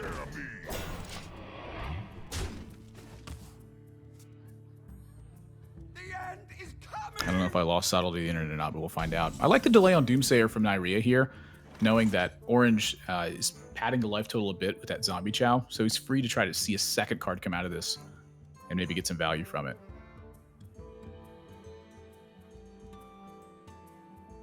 Even though Alex Straw is a very critical card, I'd say, to his strategy, his core mechanism. Hey, am I back? You hear me now? Oh, you're back, and you just missed. You just missed. Did you miss that? Did you see the shadow visions? I saw everything. My mic just disconnected for some reason. Oh my gosh. Inner Fire is lit in this spot. Oh, yeah. I think Naryia is in a heap of trouble. I would be inclined to agree with you. Because that is Doomsayer #1 down, and Freeze Mage really not equipped to deal with an A8 minion this early in the game. Something happened to your voice, and it's just much deeper than it was before. And it's really funny to me. Wait, really? What on earth? It just sounds so much deeper.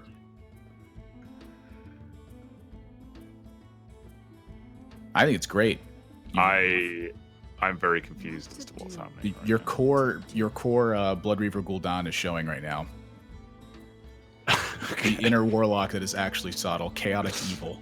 All right, well, one sec. You just solo cast for like 30 seconds. We got this. You got it. All right. And Naryia, now that he's seen this inner fire, I'm guessing he anticipated this. This is what the matchup was when he saw Deathlord. But how on earth does he actually recover once he falls into this scenario?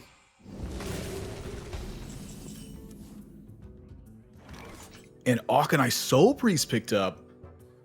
This was a really cool combo from this era as well, I remember, was using Zombie Chows and then at some point trying to turn them into a liability against your opponent, utilizing Auchenai Soul Priest. This deck had a lot of burst potential,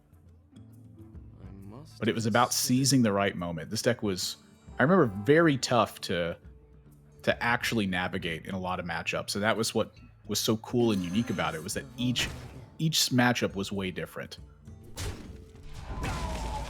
And so with Light of the Naru here, for instance, with the Auchenai Soul Priest out, it deals 3 damage. So anytime you touch a minion with that Light of the Naru with Auchenai Soul Priest out, it's going to make a Light of the Naru because the minion is damaged afterwards.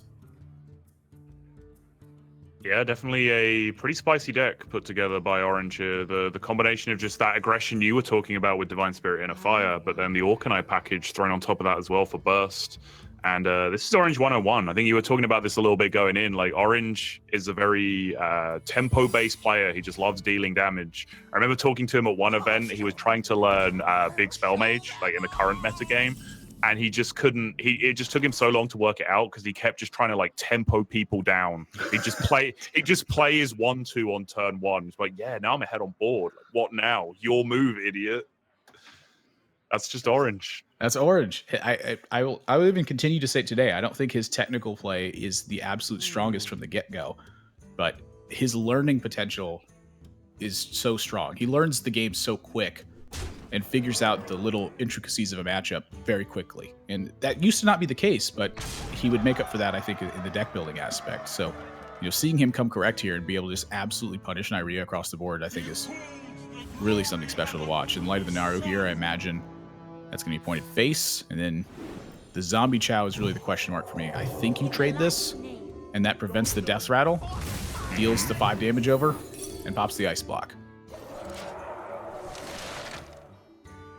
Naryia giving over the nod, and we see he does have that Reno available. It is yellow as well, something we haven't talked about, the potential of duplicates in his version as well, but no, Reno going to come down for that full 28. Oh, but the heal! Yes! The heal! Yes! That's fantastic. Buffed Light of the Naru. That's so funny. I will say that Circle of Healing plus Akanai Soul Priest, not exactly the combo I think that Orange is looking for in this spot.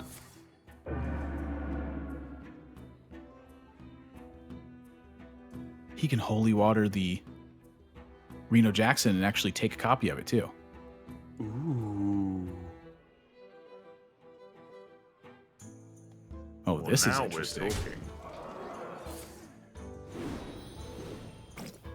Also had an opportunity to kill off the Akanai Soul Priest and maybe find some Circle of Healing turns, but without Wild Pyromancer, that's not really happening. But this board's getting out of control awfully quick. It really is. That little Deathlord guy is not so little, and he hasn't been little for about 4 turns now.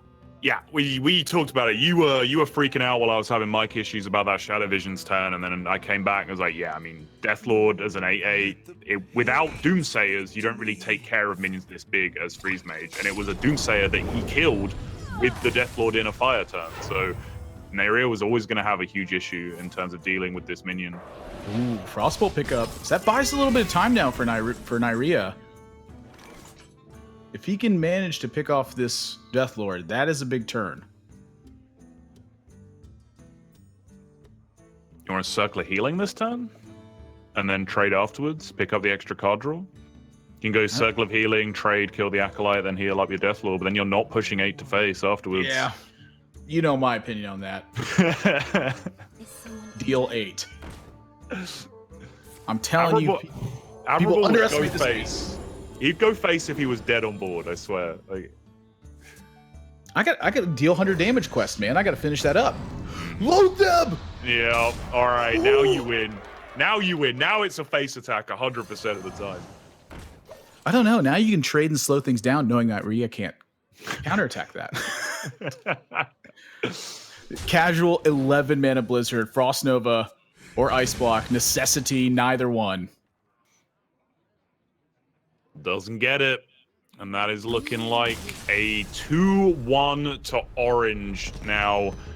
Coming back from a 1-0 deficit, 2 wins now picked up with the Mage and then the Priest afterwards. And actually, Naryia choosing to play that version of Mage as well with the Reno Jackson did not have the immediate success that Orange did.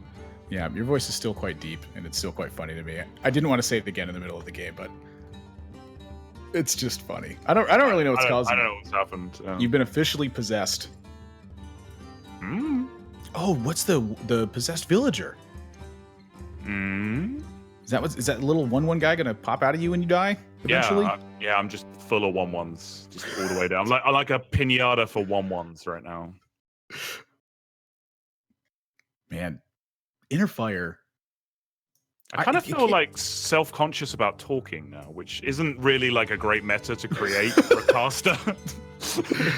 Well, that was my entire intention. If I was just lying to you the whole time, that'd be great too, but I'm not. That would be a great bit, yeah. The Inner Fire is just, for the longest time, I thought that card was just a joke. And every single time I would get Divine Spirit Inner Fired, I would get really upset. I'm like, you put both of those cards in your deck, and you drew this way instead. But as I've continued to play Hearthstone more and more, what I've realized is that, man, a lot of times 4/8s just live and people don't attack them because they're 4/8s. They would just trade off their whole board.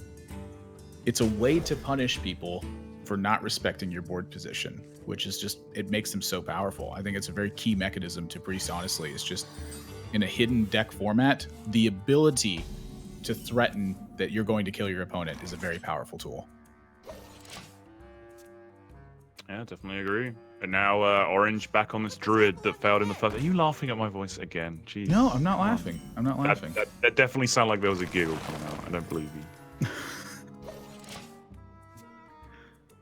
The Knife Juggler into Muster is going to quickly put a lot of damage onto this Druid. But now, we keep talking about how weak Swipe is, but this is the essential part. This is why Swipe has to be in the deck, because sometimes it just saves your bacon, like right here.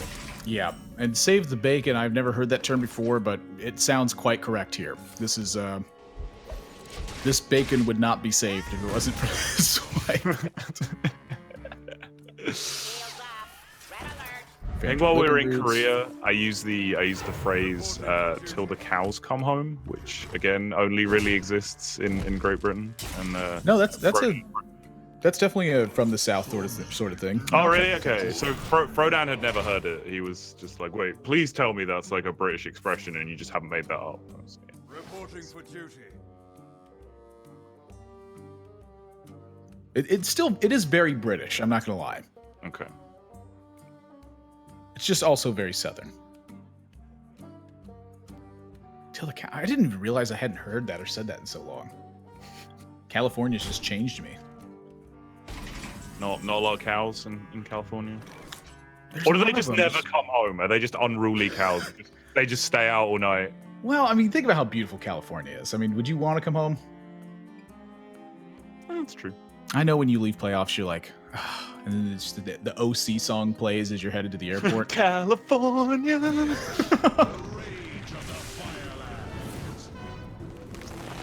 Nice little board padding here for orange, but I'm looking at a Sunkeeper Tarim, but I'm also looking at a pair of 1/1s that really staves that off. Oh, yeah. And so I'm looking at Consecration, maybe the Quartermaster. I'm looking at some combination of every card that Naryia has in his hand. Yep, that's One of those plays is going to be good. That's one of my key go-to castings. It's create the drama by saying the powerful cards.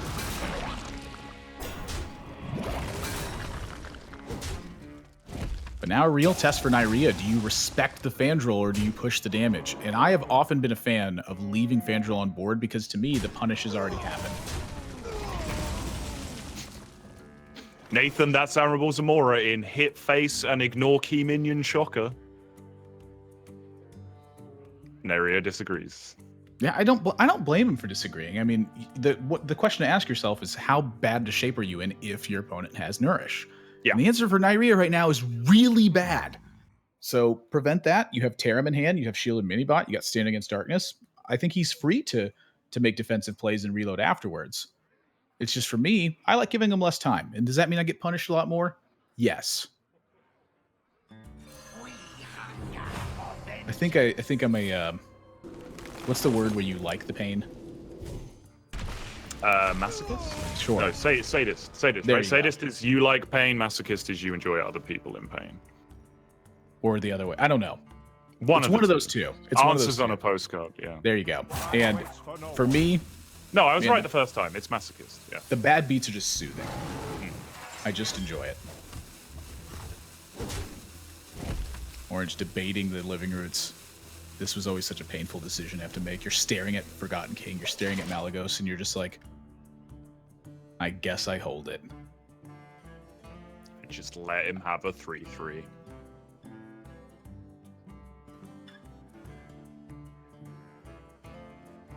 This is where I envision all the wisdoms of Ike.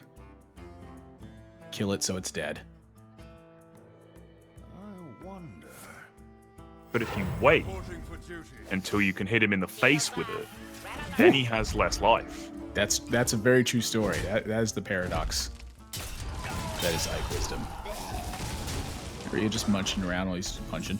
Just get some stuff on board, look for a Tarim turn, but you know, the fact that he failed to pressure super early and super hard spells a lot of good things for Orange. You know, right now he appears to just be power cycling until he finds another critical card. I'm thinking Aviana is a big one, but card draw is another big one.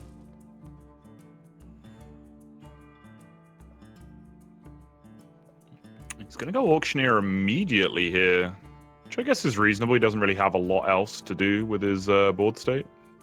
But it would just be coin Living Roots. It's not the most spectacular sequence. That sounds like a 6-mana 4/4 that draws 2 cards and makes your opponent kill it.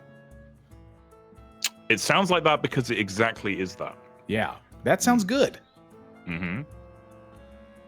I got the best deal. I love that how we're having this kind of existential crisis. Orange was clearly going through all of those exact same thought process as well. Picks up the Auctioneer, puts it down, picks up Poison Seeds. Yeah. Wait, this is a 6-mana 4/4 that draws 2 cards and makes my opponent kill it. Another swipe found.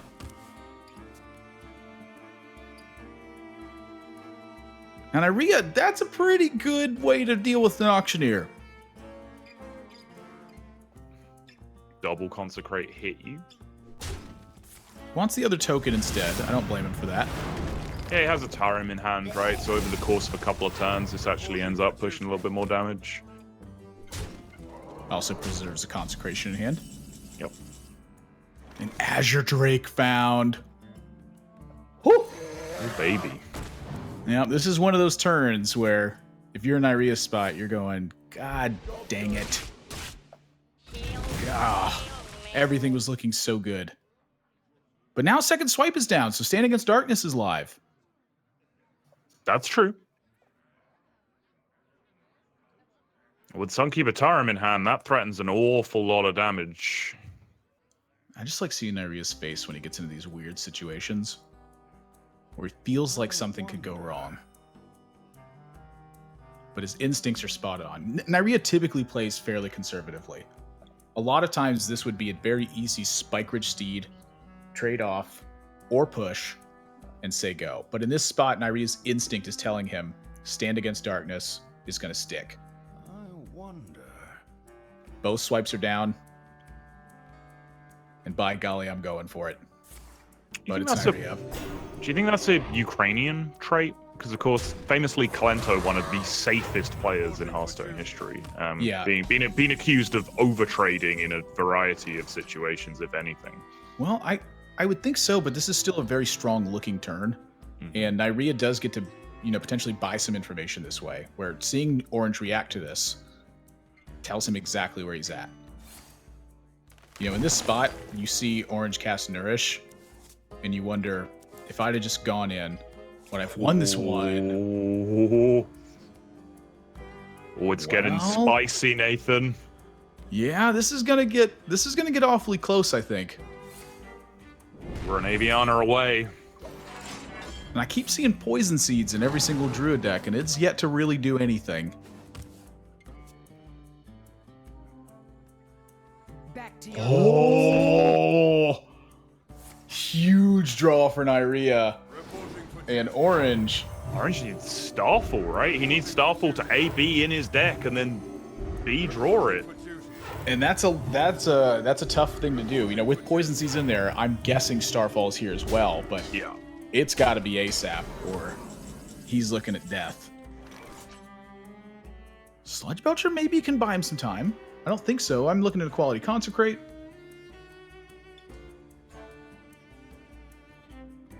Sludge Belcher, I believe he'd just be dead to Consecration Tarim, right? Yeah. 3 goes in, and the body's open, and 3 goes in again. 3, 6, 9, 12, 16 damage remaining that would hit face, plus the 2 from the Consecrate. Yeah, there is serious overkill through a Sludge Belcher here.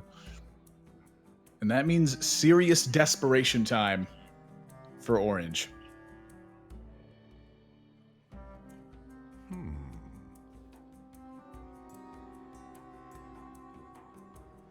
It's important to note also, this week is much more important for Orange than it is for Naryria. Naryria's sitting at a 4-0 match record. He's locked in top 8. Orange, to keep his hopes alive, he has to win this match.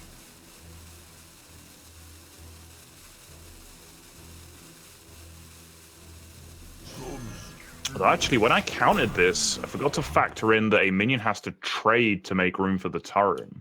That still should be enough to do it. Still, yeah, he had more than 3 overkill, I believe. So he's got 15. He's got 15 after trading, so he can equality trade in a 1/1 and then play the Tarim down, kill the 1/2 belt, the little 1/2 guy, and then he has 15 damage locked and loaded afterwards. There's another way to do it as well. It's trade over the Quartermaster plus the 1/1 and then Consecration and Tarim. There's multiple ways to do this, and he's just finding the way to do it. Yeah, that was the one I counted at first, was just dealing the 5, consecrating through the 1/2, and then pushing. But yeah, with the extra trade, still has plenty of damage left to go. Yeah, actually found a way to tick up the damage here as well, getting through the 4 first. Yep. Game 5. Sunkeeper Tarim comes down. Naryria's going to square it up, and it is indeed Game 5. And still admirable Druid, yet to get a win on the board. I'm telling people voted Dr. Boom as the most powerful card, but I'm telling you, it's Sunkeeper Tarim. Like, Sunkeeper Tarim had immediate impact on the format. It will forever be a very strong Paladin card. That's just an extremely unique effect that turns a board of nothing into a board of threatening things, and at the same time, turning your opponent's board of threatening things into a board of nothing. Tarim has been a big breaker in a lot of these games so far. And like you said, with Druid continuing to struggle, I got a question mark on above my head right now, and I think it's the players who are bringing Druid anticipated something else. It might well be, yeah, but now we've got that Mage sitting in on board for Naryia, and this is a combo deck, try and kill you with an OTK style of Druid, with the Aviana Kun Malagos combination with Faceless Manipulators, Moonfires, whatever else. And Naryia not only has Ice Blocks, which means he doesn't have to die once, he has to die 2 or 3 times, depending on whether he had duplicate Ice Blocks in his deck, didn't quite catch it. But then, of course, he has the Reno Jackson as well, which means anytime Orange does activate any of those combo pieces to break an Ice Block, he can just bounce straight back up to 30 again afterwards. Yeah, dying 4 times in one game is quite difficult against a combo deck. So I think Orange has got his work cut out for him in this one. And if Naryia manages to win, that will be 0-2 for Druid lineups and 2-0 for non-Druid lineups, I believe. And Kazakus is found, but there are duplicates across the board somewhere. At least I believe there are. We'll find out soon enough, but Orange, he needs ramp.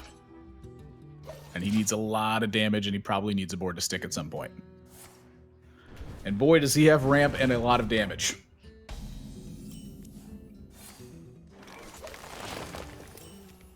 Yeah, kicking off with the Wild Growth. I'm just waiting to see the color of this Kazakus as it passes back, which we're not going to be able to see until turn 4 anyway. I am an idiot. And then Acolyte of Pain coming down onto the board. Because it's possible, right, that if there are duplicates in the deck, it's only Ice Block. That is another popular build that we saw of this over time as well, where just the Ice Block for the dupe, in which case Kazakus would be activated by the one Ice Block drawn in hand right now. Yep, and that's true. Only one. If he's got Mad Scientist, which he does, it's only one of. Mm-hmm. The question is, how valuable is drawing cards at this point for Naryia? And that's how valuable he values drawing cards right now. He wants to ensure that not only he eliminates board presence, but that he gets 2 draws out of that. So Kazakus, I think, is reserved for a later state in the game, because Azure Drake almost certainly going to be hitting next turn. So for Orange, it's that ever popular question, do you draw or do you ramp? And he's going for draw, recognizes his hand is weak, and just pass it up. So even the Wild Growth may be even slated for draw at some point in this game. I'll be curious to see how he lets that one rip.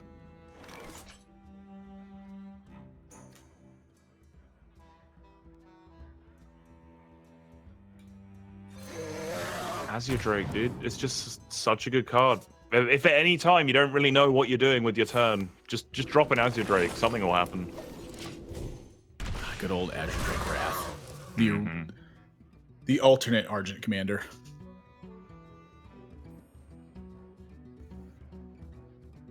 And Naryya's thinking about which potion is best. It's like, I don't actually know. If he plays the Kazakus, he's floating 2 mana. If he gets the secrets down, he's it's help, but it's not really doing anything. Right. And where do you even stand with the potion in this matchup? Like, what are you looking for? Do you want to just go for 10 for like maximum effect, potential maximum armor gain as well? Like, it's not really a tempo-based matchup, right? I would say that 10 is a little bit risky because oftentimes it's finding the utility of your cards that matters the most. Mm-hmm. Well, what if you need a polymorph all kind of play to deal? Because eventually, when they go like Aviana, Kun, Malagos, etc., they still have all that stuff on board after their turn is finished. That's a really good question. Maybe Naryia is on a slightly different game plan due to the inability for Orange to actually finish the game in one big blow, but Alexstrasza +4 to the face this turn is going to threaten that. Yep.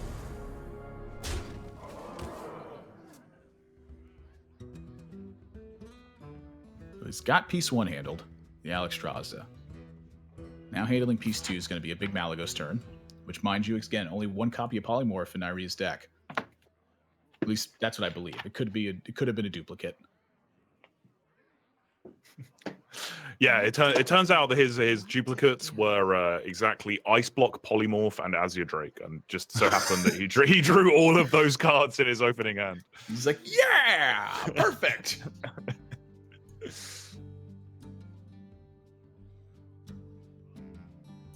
You can see him questioning this turn, though. Like, what do I do and stay safe with? Mm-hmm. Naryya's thinking about exactly Malagos stuff. Still 5 games 7 was the potion, but that still leaves up an Azure Drake aboard. still unable to take care of it with that Arcane Blast available. That's lethal damage, I believe. Is it really? Swipe for 5. 9. The Feral Rage for 4, Hero Power, and then 4 from the Moonfires. Yeah, you got him. Wow. So Naryia, he plays a little bit defensively on this turn. Was he dead anyway? 4, 5, 6, 7, 8, 9, 10. He was still dead to that combination, even if he took care of both the Azure Drake and the Alexstrasza. See, Orange just dunking everything to face. Look at spell Naryia's face, damage too. from the Azure Drake, and Naryia was not expecting this. He was definitely focused on that Malagos damage, did not factor in the potential for just all of the spell damage cards in Orange's deck just being sat in his hand. And that is going to be a comeback for Orange, and crucially puts the first win for the Druid on the board. Admirable. PogChampmerable. How's it going over there? Wow. So I'm looking at that turn, and there's so many different things could have happened. So Frost Nova plus a Secret could have come out for Naryia. He could have had Frost Nova. He could have had Polymorph plus Frost Nova, which still would have left him dead with the combination in hand. And he went for a play that said, you know what, if I don't die to Orange's stuff this turn, I have super powerful follow-up on this Frost Nova afterwards. And, you know, kind of thinking about to the Kuhn Malagos turn you were talking about, he clearly wanted to save the Polymorph from Malagos after he had lived, and then maybe have a Frost Nova in combination with that to delay the damage and then capitalize afterwards. So Naryia there was thinking about all the critical tools in the matchup for how he got to the late game point, and he had to take a risk in order to sacrifice that and make that happen. So just for him that time, he got punished. But that's Azure Drake in a nutshell. You leave that card on board long enough, and it will truck you to death. It sure will. Well, before we get into our third series, looks like we have a little bit of a player delay potentially, and also apparently I need to somehow reverse this puberty that I've rolled through and then sort my microphone out. So we're going to take a quick 5-minute break, guys. Don't go anywhere. We'll be right back. 2 more series of History of Hearthstone, week number 5 coming up for you.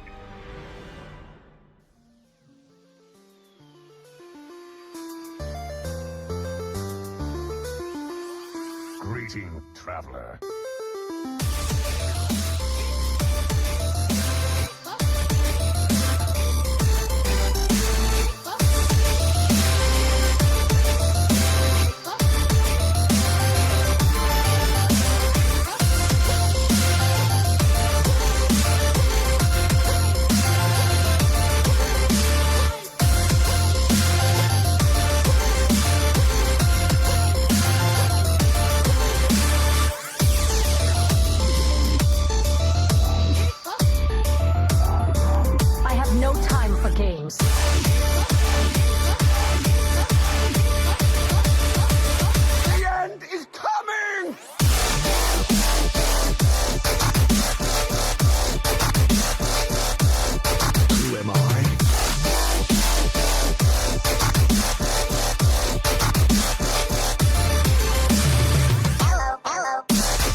Change your mind.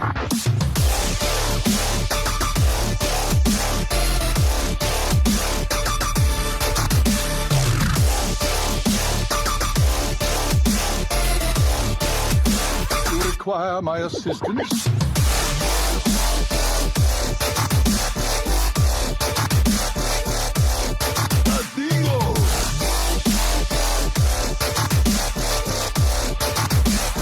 We're gonna be rich.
my assistance?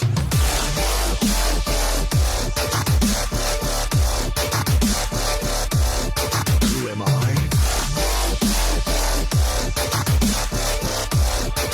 Let me change your mind.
Live. Welcome back, everybody. No, I'm just kidding. This is my real voice. This is actually the natural pitch of my custom voice. No, we are back, and hopefully I sound normal now. History of Hearthstone, week number 5, powered by Tempo Storm and NVIDIA. And we got a little bit of a shuffle in the schedule for you. Ant is currently uncontactable, so we are going to move on to what was scheduled as our match number 4. Going to run that as match number 3 instead.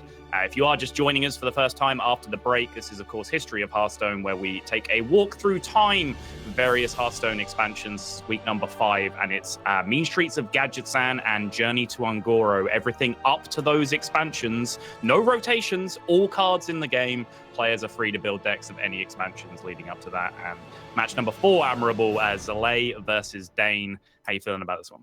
Well, Dane has definitely proven his worth in this one. He was touted by his fans as being an expert when it comes to this style, and so far he has shown that and then some. He took his first match loss last week to Naryia, who took his first match loss this week to Orange.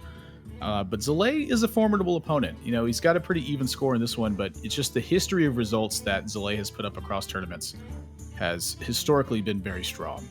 Okay, I just need to confess real quick. Sorry to cut you off, but I Sure. may have a little bit of a man crush on Glass's skin Zalae. That is a good look for the old man of Hearthstone over there. It really is, honestly. I don't know what it is, but it just makes sense to me.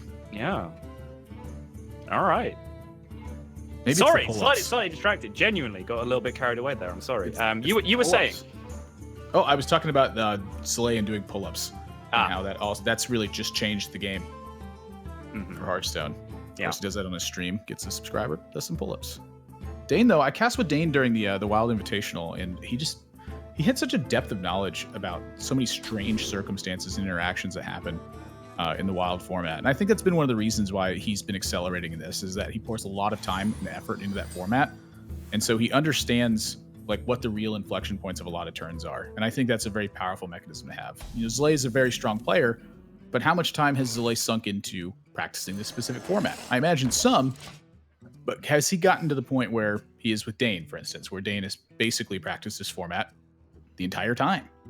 Well, I believe Zalae, in one of his interviews, confessed that he was actually having a ton of fun with this event and perhaps put too much practice into it, if anything, like maybe to the detriment of some of the other things that he should have been prepping for, just because he was having such a good time. And his results in the early weeks definitely showed that. But then, you know, maybe as some more HCT stuff rolled around, he's fallen back now to, I believe, a 2-2 record overall, needing now to pick up a win against Dane here. who started off strong as well. He was undefeated going into week 4 alongside Naryia at a 3-0 record, and it was Naryia who was able to take home that clash of the 2 players at the top of the standings. And a life tap here on turn 3 for Dane, rather than clearing up just a innocuous little 2-3. This, I feel like, could come back to bite him. It doesn't look like much right now, but the counterspell being set, and right as I say that, of course, Refreshment Vendor gets drawn. But, I was a little bit scared for Dane in this situation, but he'd recognized his Mortal Coil to pop a counterspell and trying to play into that strength. So he gets to clear up a bigger minion by simply taking a couple extra points of damage. And, with the Refreshment Vendor with Anti-Keelbot, suddenly his hand is looking quite strong. Funnel cakes. Do you know, up until very recently, I thought funnel cakes was like a made-up thing in World of Warcraft, because we don't really have them in the UK, and it wasn't until like really? I went to like, I think it was like Redondo Beach Pier in California, like one of the times I was out there, and obviously there was just like an ice cream stand there that just sold funnel cakes. That's when I learned they were actually a thing. That's crazy. Yeah. You're crazy. I know. Anti-Keelbot's gonna overheals a bit, but does shut off the Medivh's Valet. Does give Zalae a 3-3 in the meantime. This is such a tough matchup, it feels like, to navigate for Dane. The explosiveness that Cabal Crystal Runner provides, I think, is very much needed for Zalae to deliver a strong killing blow.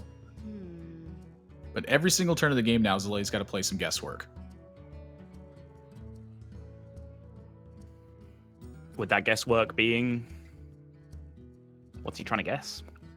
What the range of options for Dane is. Mm-hmm. At what point does he most properly pressure a Reno Jackson if he even has that liberty to do so?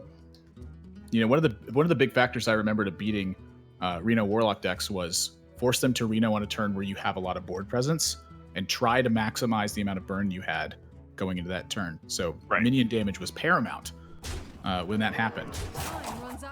Are we going to bring out the old caster classic, Admirable, the PRD, the post Reno damage? Post Reno damage. You remember the days? It's a real stat. You got to have post Reno damage, or Reno just obliterates you. Yeah. And Dane recognizes that. Take his time, clear off minions, find the recovery. I am just now starting to get the flood on Twitter of people tweeting me saying, "What the hell is up with your microphone?" Yeah, there you go. Twitch delay, catching up with the good times. I remember when Saltel's voice was weird and twisted. I genuinely don't know what happened. I just unplugged my microphone, plugged it back in again. It was fine. Secret interaction, I believe, changed a bit here too. Mirror Entity, I believe, would have triggered if that was under the old effect. Yes, but then the snapshot change happened, right? And it all became very, very new and different. Yeah, so back in the olden days, if you had a Mad Scientist out and a battle cry happened that would kill Mad Scientist, what would happen is the Mad Scientist Death Rattle would happen. If it fetched a mirror entity, it would then activate after the battle cry and Death Rattle had happened subsequently. Mm-hmm. And it was just a very strange thing that happened. And that's just not a possibility anymore. Right. Like it made sense. If you actually sit and read the advanced rulebook, it is actually a consistent interaction, but I don't really argue with the change that was made because it made everything a little more intuitive. I think, newer players could come into the game and more immediately understand how reactions like that would work instead of just having to learn and memorize them one by one.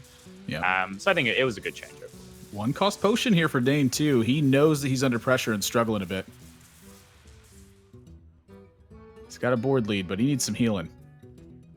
What did he get? Did he find the juice? Well, he's got 4 points from this funnel cake man. Get your funnel cakes here. It's Redondo Beach if you're Sottle. And just shy of the burn. Yep.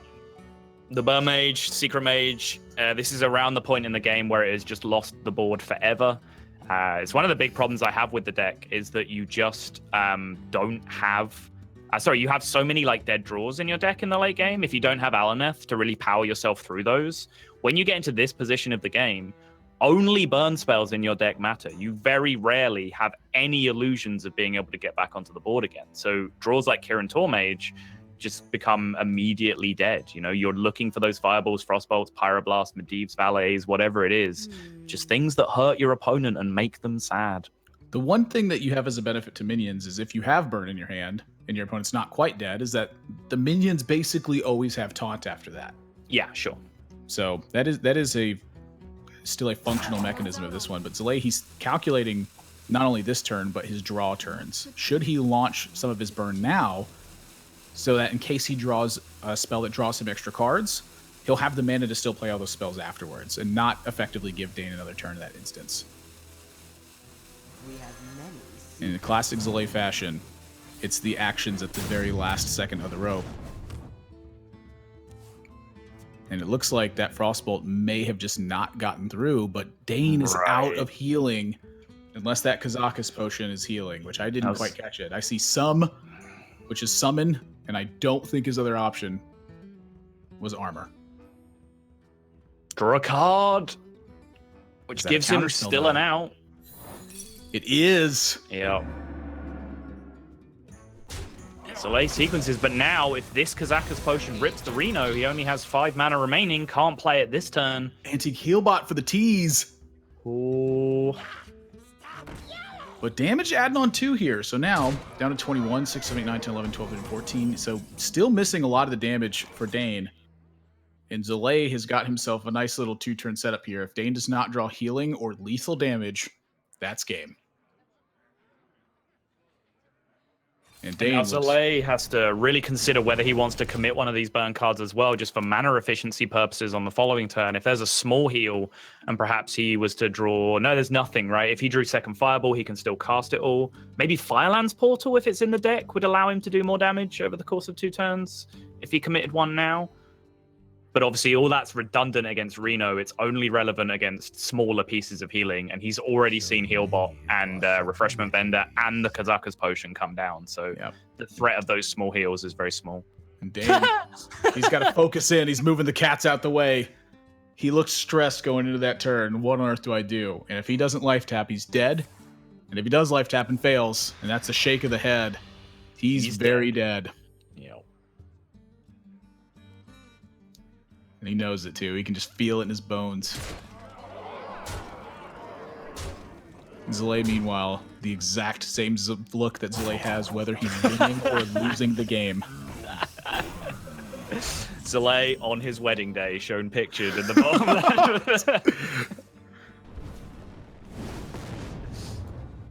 You wouldn't know it from the looks of things, but Zalae takes game 1 in an incredibly tight spot, where it was do or die time. Cabal Crystal Runner apparently is still a very good card. Oh yeah, that card was really the life and soul. It was the Cabal Crystal Runner, Medivh's Valet, like that kind of stuff.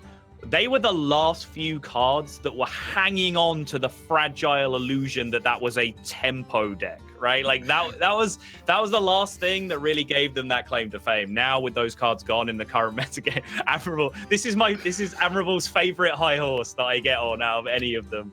But now we are purely down to an aggro mage. But you saw the tempo facets of an older version of the deck coming into play there for Zalae and coming into great effect at that. Yeah, I agree with you, Subtle. Tempo Mage still remains a great deck today. Thanks, buddy.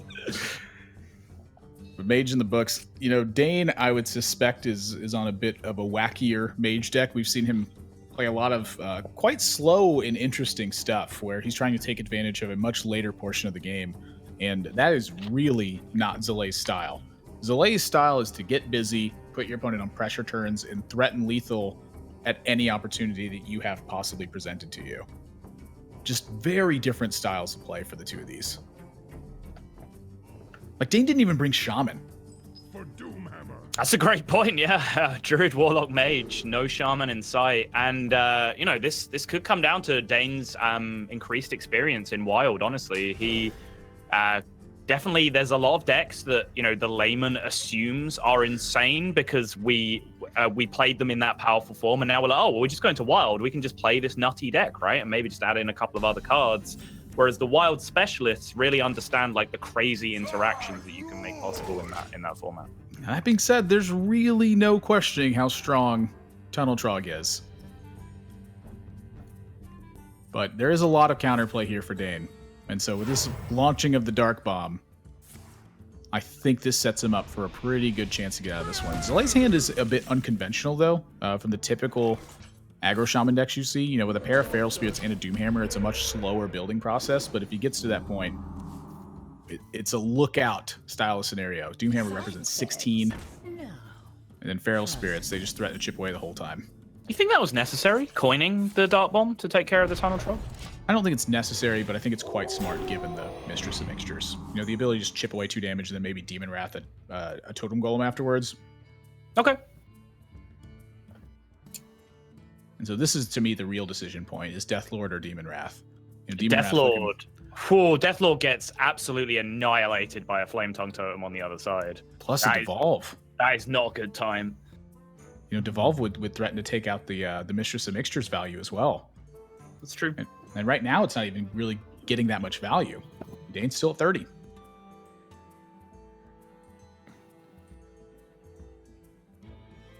What about the third play possible this turn, Admirable? Life Tap. Oh. So many possibilities. I don't know if you intentionally changed your voice or not, but...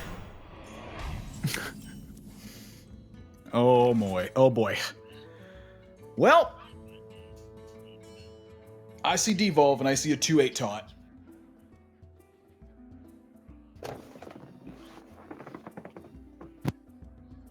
I see Devolve and 2/8 taunt. I think Zalae's, you know, very apparently should be thinking about this turn. What are the outcomes? How does this affect it? Am I getting a better Devolve? Zalae plays quick decks, but he does not play quick.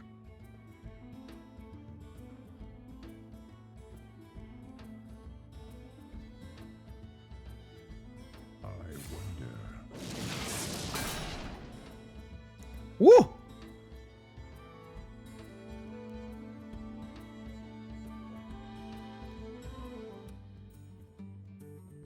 That is a sudden change to that Deathlord. -7 health and loses taunt. As I lost Saddle for a moment there, but he's back. I think he's back. Yeah, I'm hearing him.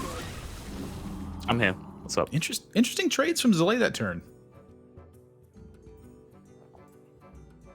Still in that board building process. You know, it's not so much about just going face. It's about establishing that board and then punishing afterwards.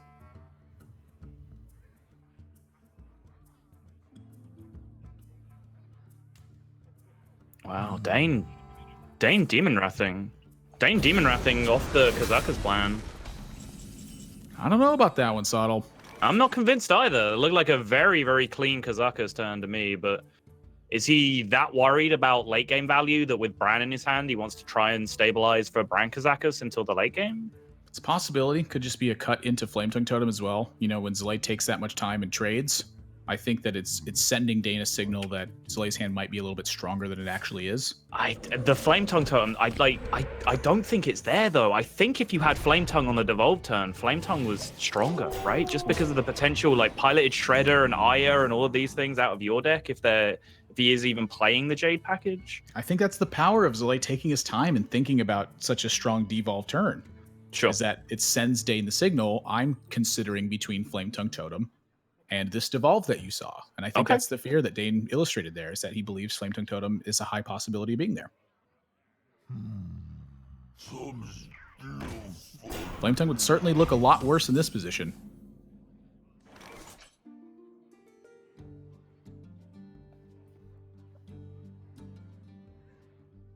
Looking at a little Lavi B, though. Lavi B. Wow. That is Admirable's rap name, if you weren't aware.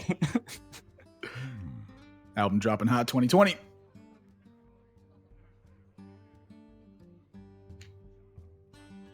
I just love that Zalae takes his time so much. Like, I used to, for whatever reason, I used to like really have a distaste for this. And somewhere along the way, I think it's because Zalae always plays aggro decks. You start to get a sense of how many decision points he actually has. Like, each one of these things is a snowball effect for the rest of the game. And so he has to visualize all those different opportunities and what they mean. Yeah, for sure. I think the aggro versus control, like which is harder to play debate, is complex and multifaceted to say the least. But I think one of the difficult things about it is that the debate isn't clear because it's really not obvious how snowbally, is the word you used, small decisions are as an aggro deck. It's really hard to trace those back. Whereas, you know, a control deck like uses their big AoE and then they don't have their big AoE anymore the next time a board gets big. Like that's a very obvious thing to say, like, oh, you messed that turn up. Sick draw from Dane. Is it? Yeah, I mean, he needs some more stuff, but that's a good start. I guess. It's fine. And yeah, I mean, I suppose it's definitely a strong draw in the grand scheme of things. He takes 6, this board goes bye-bye, but this is the big weakness of Corrupting Mist, right? Is that Zalae, it never buys you that tempo turn like Doomsayer does. Right. Zalae can just continue to develop, and he still just has very threatening Azure Drake now on the board. A lot of burn. Yeah. Actually, he has Doomsayer, Crackle, Lightning Bolt all together on the follow-up here. Doomsayer, Crackle, Lightning Bolt? Sorry, Doomhammer. Just predicting the piloted shredder way ahead of time? You're like, oh, yeah. Definitely Doomsayer. Yeah. Like the 1 in 200 plus or whatever that is now. It used to be like 1 in 82, I believe, was the number back in the day. I think so. Yeah. Doomsayer on the doorstep. Yep, and this is why I like the draw from Dane, is he gets to just make this clean turn, and then at some point he's hoping Zalae just stumbles for a turn. Now, that's really the power of Azure Drake, is it prevents you from stumbling for a lot of turns. Something your opponent has to respect oftentimes if there's clear skies, and that extra card means that you keep powering out stuff. So now with this big old stack of burn in Zalae's hand, he has to decide right now whether he wants to continue trying to stick a board or whether he just wants to commit to burn damage over a course of turns with Doomhammer and so forth. But I think when you have a piloted shredder in your hand, your opportunity to play for board goes through the roof. So you could even go halfway in between and like just play Shredder Man and then just Jade Man him in the face. Yeah, and that actually sets up for a lethal opportunity next turn if Dane doesn't respond properly. So yeah. I think that's like the debate for Zalae is when he gets this online, and I think he's eyeing the piloted shredder Jade Lightning. I mean, that's the most damage output, it's the most solid on board, and it gives him a lethal opportunity. It doesn't get much stronger than that. Wow. Does this hide that perhaps a little bit better and do the same thing?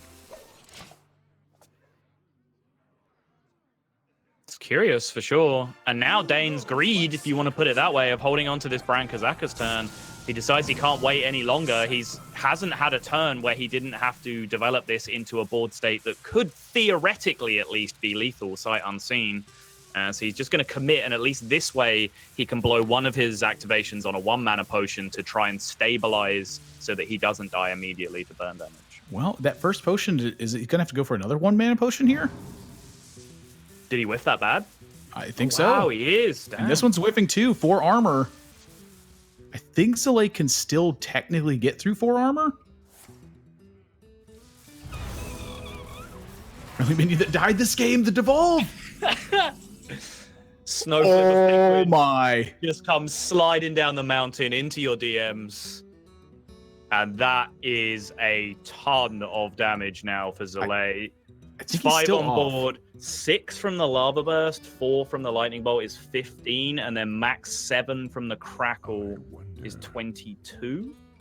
So and then not enough mana to commit the Jade Lightning. So yes, Spell Power Totem is lethal here. My goodness.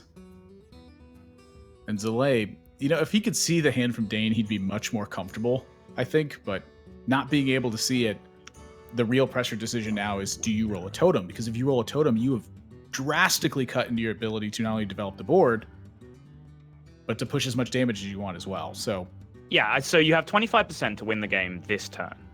If you whiff on the totem, you just equip Doomhammer, you can start swinging away, you still set up lethal for yourself on the following turn. The real question you need to ask is, does Piloted Shredder increase your chance of winning more than that 25% that you get from the totem? And Zalae says yes, it does. And frankly, I don't disagree with him. Shredder in the middle, boys. Yep. If Delay the mechanical god. If it was me, I would have pressed that button and said 25% to win. You got it.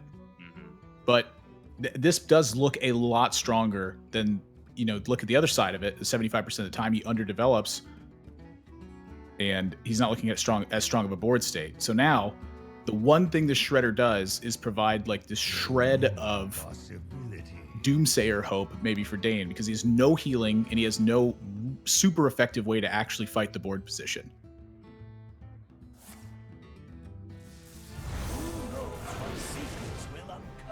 Wow, just gets his brand back. Which now means Abyssal Enforcer does a colossal amount of damage to himself if he plays it. Well, Shadow Flame drawn, does that change anything? So now he can trade in over the Pilot Shredder, Shadow Bolt the Azure Drake, Shadow Flame clear. Shadow Flame, yeah. But I think he's still pretty darn close to like. There's only 8 mana available. Remember, he can't commit every burn spell because he overloaded with the Doomhammer. Oh, you're right. Yeah. So 4 from Doomhammer, 15. That'd be max damage from Crackle.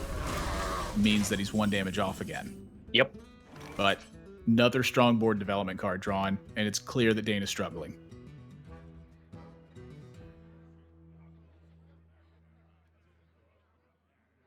So the fear for Zalae now is what this brand Bronzebeard means. But if you didn't see Anti-Keelbot there, I'm guessing it doesn't have it. You know, another question too is if Zalae just pushes a bunch of damage, can he prevent Dane from like maybe having a Miracle Life Tap situation as well? If you just sunk it all now, well, you're still relying on Crackle to roll top half to prevent the life tap, right? Otherwise, Dane still has 3 health, even if you push everything you can right now. Yeah, it would have to roll 5 or 6 in order to prevent that. So that still seems kind of unreliable. I respect that thought in theory. It's definitely something that players don't really do enough against Warlock. But oh, I didn't count this. Did Zalae find the miracle? Well, 4 plus 4. Oh yeah, that's just it. 6 from he gets 6 from the Crackle, and he's going to have 1 overkill. So that was a 75% Crackle, I believe, to end the game after he hit that spell damage totem. And that totem, unlike the one on the previous turn, was free, because if that totem whiffs, he just plays Aya. That was his whole turn anyway. That's all he was going to do.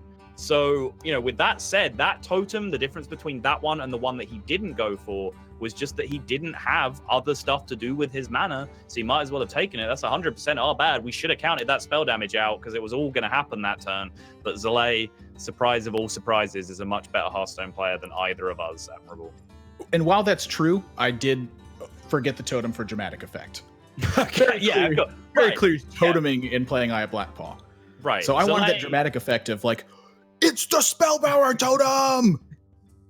Zalae, much better Hearthstone player, much worse narrator of moments of high drama than either of us. I think Caster trait we for can you. settle on that. Yeah. It's a little caster. Sometimes you purposely overlook small details.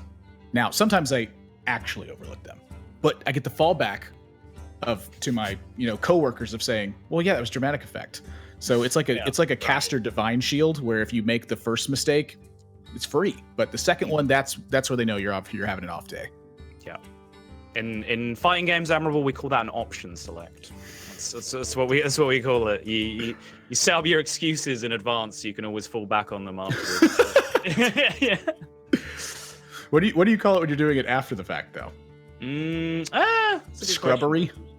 Yeah, I mean, you can refer to anything as scrubbery in FGC, and it's not too far from the truth. But that is a 2-0 lead now, I believe, from Zalae, and he is definitely right at home with Aggro Shaman. I think there were days, weeks, months where Aggro Shaman was the strongest deck in the game, where he just played 300 games of Aggro Shaman in a row without diverting deck until he got the top 5, top 10 finish that he needed. And that's what Zalae has been about throughout his entire history of Hearthstone. That's been Zalae's MO. He has just found the strongest deck, played the strongest deck, and ground it out. And to the degree where Zalae, time after time, has been right up there in the last call point standings when it comes to HCT points for the Americas region, because he has really just zeroed in on those power strategies and just put in the dedication and the work to grind out those top 10, top 25 ladder finishes every single month. committing hundreds and hundreds and hundreds of games. So that's the polarized difference here in this matchup, right? Dane might have more experience in strong wild strategies and crazy interactions and what's strong in the current wild metagame. But Zalae can just dip into his memory of whatever expansion we're in, find that knowledge of what the best deck was, and play it perfectly immediately, just based on weight of experience. You know, and I actually remember when that changed for Zalae, because I remember his first Legendary Series appearance, he played Control Warrior. And he had a bit of that Zalae mechanism in there. He's like, I really want board, so he had Frothing Berserker. And then after that tournament, he just went, man, Control sucks. I'm just going to kill him.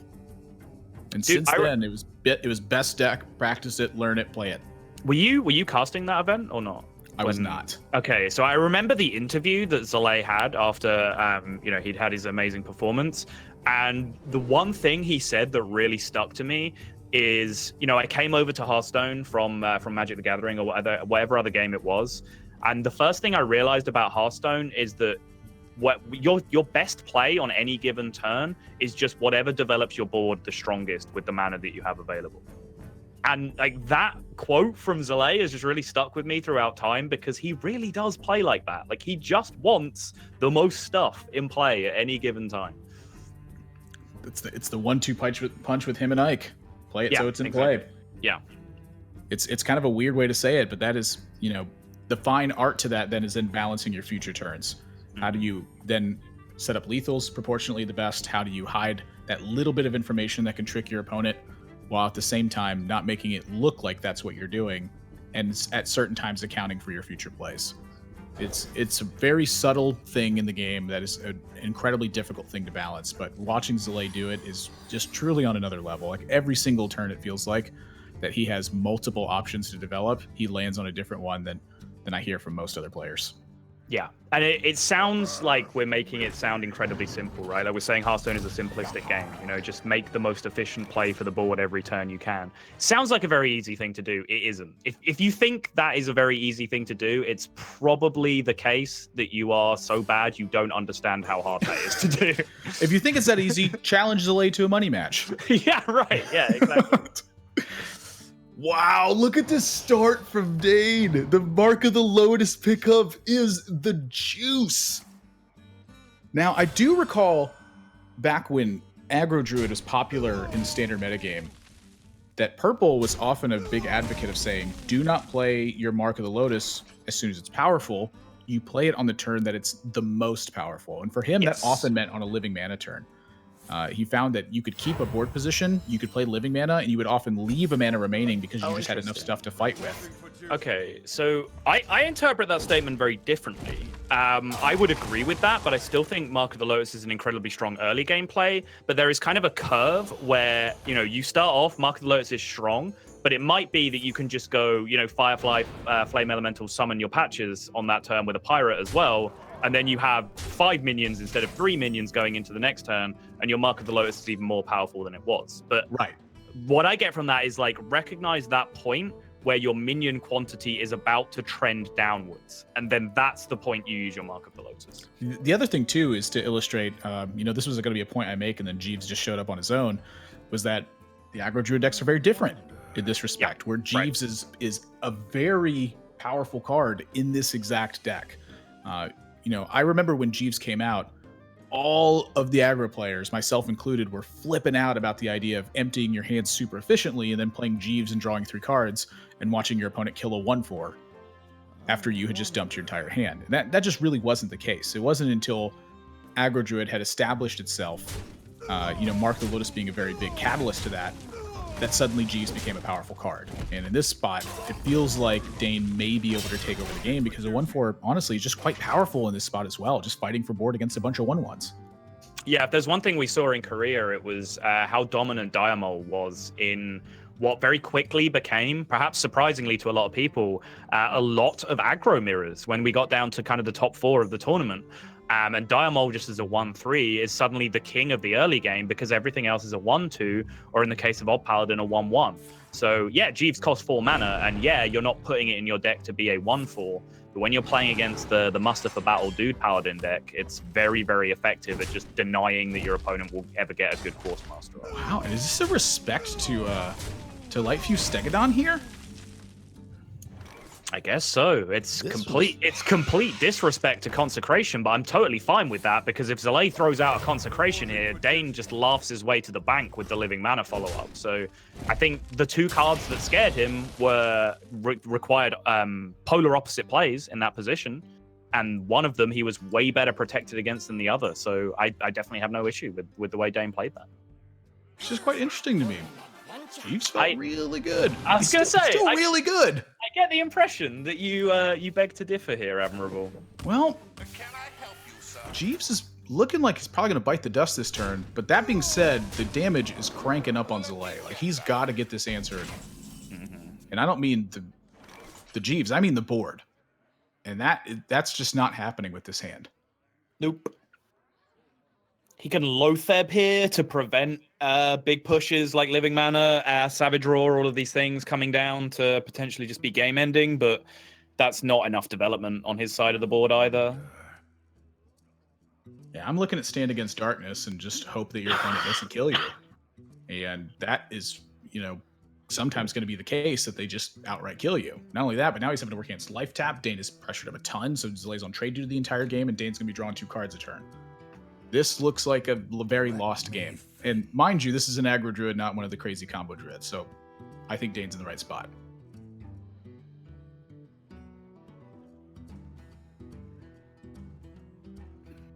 Despite 2 muster for battles. 2 of them. Count them. Twice as many as 1 muster for battle. That's how 2 works. Mm-hmm.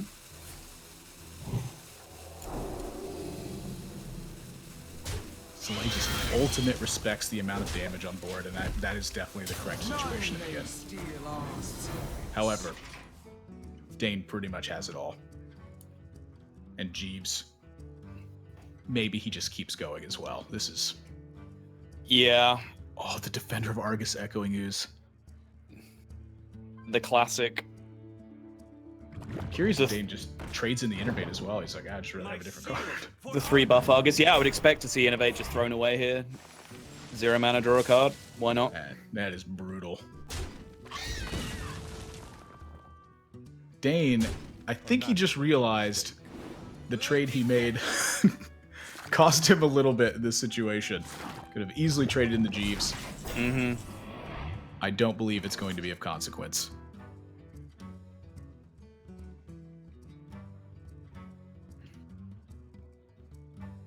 Yeah, with 2 living manas now to back all this up. Even if Zalae had the Consecrate, rips it off the top when the first living mana comes down, he just has the refill again afterwards. Not to mention the fact that this board just kills Zalae over the next couple of turns anyway if he doesn't find a way to answer it. He may not have a way to answer it in his deck either. I mean, Zalae very much strikes me as the kind of gamer who will cut Consecration from an aggro Paladin deck. Oh, yeah. Thinking, why would I play 2 damage to my opponent's board when I can play Piloted Shredder? Mm-hmm. And then, keep Revoldemon instead. Like, his goal is going to be to snowball the board as hard as possible.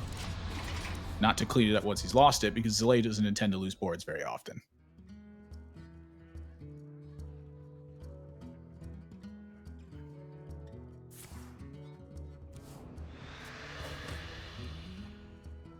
Click the draw button, play your cards, hit them. Dane is beating down the door.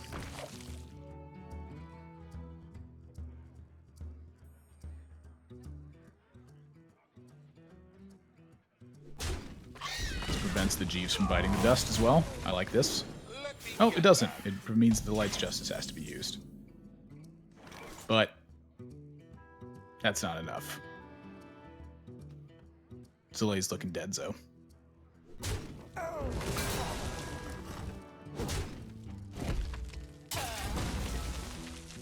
Well, this Stand Against Darkness into Quartermaster does create a complete board swing on the following turn, potentially.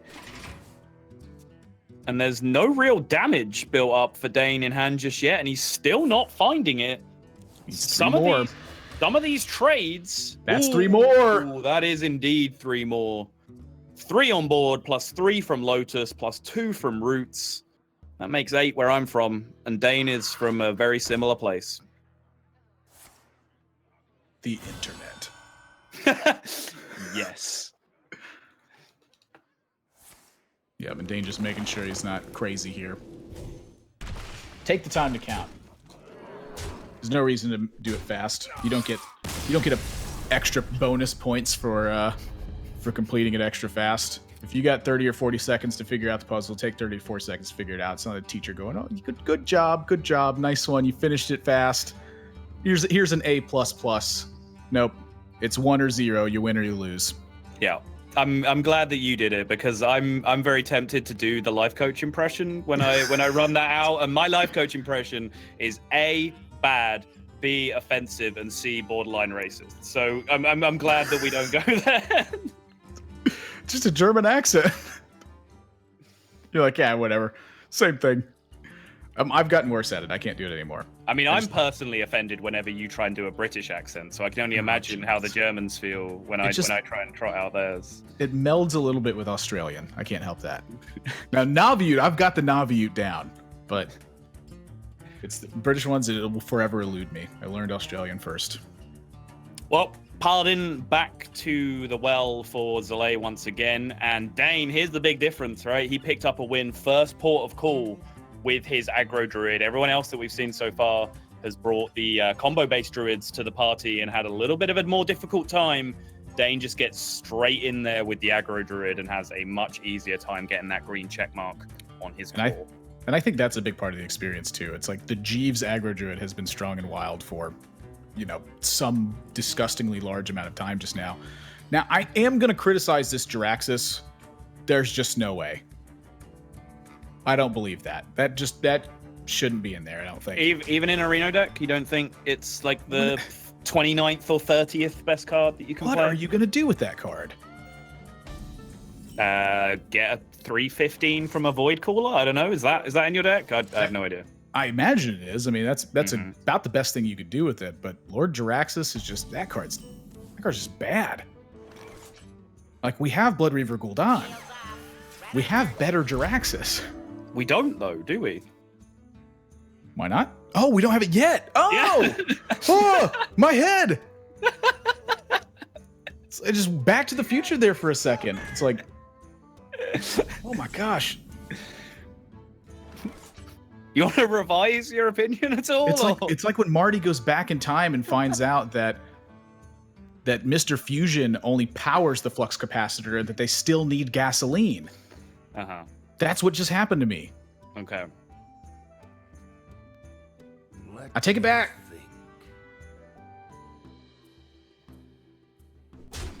Well, this mini-bot is not doing a great deal. Zalae's just like, yeah, 6 damage sounds pretty good to me.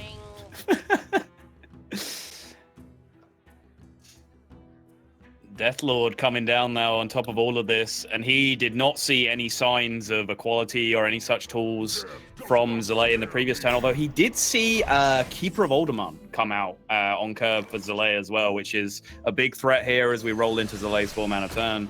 So no way to take advantage of it. So gonna have to shred her and smack it, yeah, and this contests it quite nicely. And look at how important this Coghammer actually was in the grand scheme of things. Like, I feel like a lot of players just simply would not have played this Coghammer, and instead this helps dictate some of Dane's turn. Sure. Where if that Coghammer wasn't there, it would I was gonna say the Deathlord wouldn't be under threat necessarily, but obviously that outcome is very powerful. The Death Rattle is 3 damage to an opposing minion. Piloted Shredder, a famously volatile card. You get it? You get it? I get it. I get it, because lots of different stuff can come out of it. Yeah. Not because that minion was named Volatile Elemental. Right. Alternatively, both. And the guessing game begins for Zalae. Stand against darkness, or not stand against darkness. I'm still mad that you didn't get my Fungalmancer wordplay in Korea, which is still the greatest wordplay ever in a Hearthstone cast. I stand by it. It's too advanced. I said Fungalmancer was fun, man, and then left out the goal and the and the yeah. And you landed on. Can't believe you have the gall to call it fun, man. You cur. Yeah. That's just too advanced. Like, who could have known that? believe that was an instant pick on the potion for Dane, and why wouldn't it be? It's just why I make the medium bucks admirable. 5 mana, 3/1, blow up your opponent's board, draw a card. Still not the worst position for Zalae, though, sight unseen. We see that Dane has plenty of defensive tools from this position, but Zalae still has nice board development on his side. If this juggler plays ball, then he's in really nice shape as well. 1/1's pushing through. Of course, no Defile to be worried about just yet. Oh, that's right. That card's not even in the format yet. Man, Defile is good. Dr. Boom is good.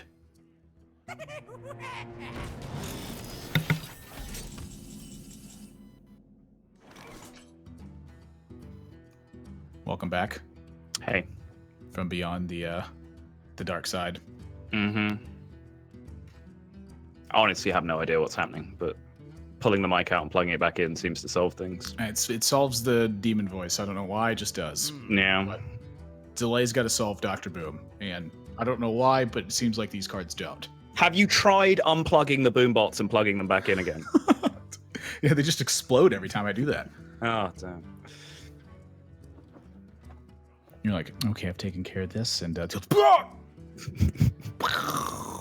the sound a boombot makes. Don't cut the green wire! Oh no, God, 4 damage everywhere. Jesus. You know, I feel like it's very rarely 4 damage unless there's Azure Drake on board. Once there's Azure Drake, that's when things just go downhill. But until that point, I feel like you're usually pretty good to go. And Zalae, is he just looking at completely bypassing this and saying, yeah, my board's looking pretty bad. I guess I'll just make a bunch of stuff and attack him. Well, that's a 4, but was that a consequential 4? That went pretty well for Zalae, all things considered. Yeah, you saw all the attacks go face first, just making sure those were queued up before the Boombot RNG from the knives could get rid of them without attacking. And then, yeah, as you said, just loaded his board up and went face. And this spells trouble for Dane. I'm looking at Ragnaros, I'm looking at Keeper of Uldamon, I'm looking at Blessing of Might. This is a lot of damage.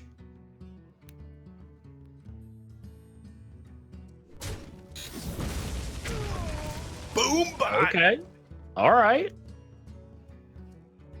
It is really ugly when a Dr. Boom just has to trade into small stuff, though. Yeah, not really what he's built for.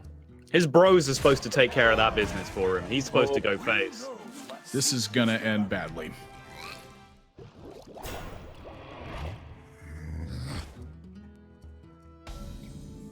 A lot of stuff on board. I don't even want to begin to think about all the different iterations here. Yeah. Zalae can only push 7 guaranteed. He can Alderman through the Tark Reaper, and then 4 damage goes face plus the Blessing of Might.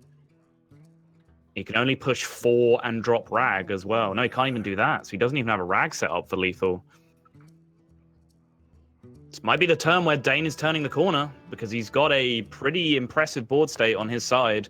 And Zalae, with no real lethal setup in sight, probably has to continue to try and fight for that board. I would say so. I mean, this looks like the most critical turn of the game for Zalae. And for Dane, I think it was the Dr. Boom turn. Did he live or did he die spectacularly to too strong a board development? And now that we've gotten past that part, it just flips back over to Zalae. How does he fight off against this? This is not as simple as 8 mana play Ragnaros, but that's what it's going to boil down to for Zalae. This is Ike Theory 101. We have an 8 mana card. We have 8 mana. We play the 8 mana card straight upstairs and let the Ragnaros do its job, and it nails the Dr. Boom. That was just in perfect Twitch clip form as well. Just this is not as simple as 8 mana play, and Ragnaros hits the board at that exact moment. Oh, beautiful. It's a big turnaround, though, for Dane having Siphon Soul. Yeah, but because the Rag shot landed on the Dr. Boom, he doesn't really reverse the board state as much as he would like to with that Siphon Soul. And as much as I had criticized Jiraxis, it's looking like it may be good enough, but I'll tell you what, Stegadon suddenly makes this muster for battle lit. Reporting for duty. L-I-T-T lit. Reporting for duty. I'm scared for Dane. Well, That there is was a lot of stuff. +1/+1, a bad option and a bad option. So I suggest we take the not bad option.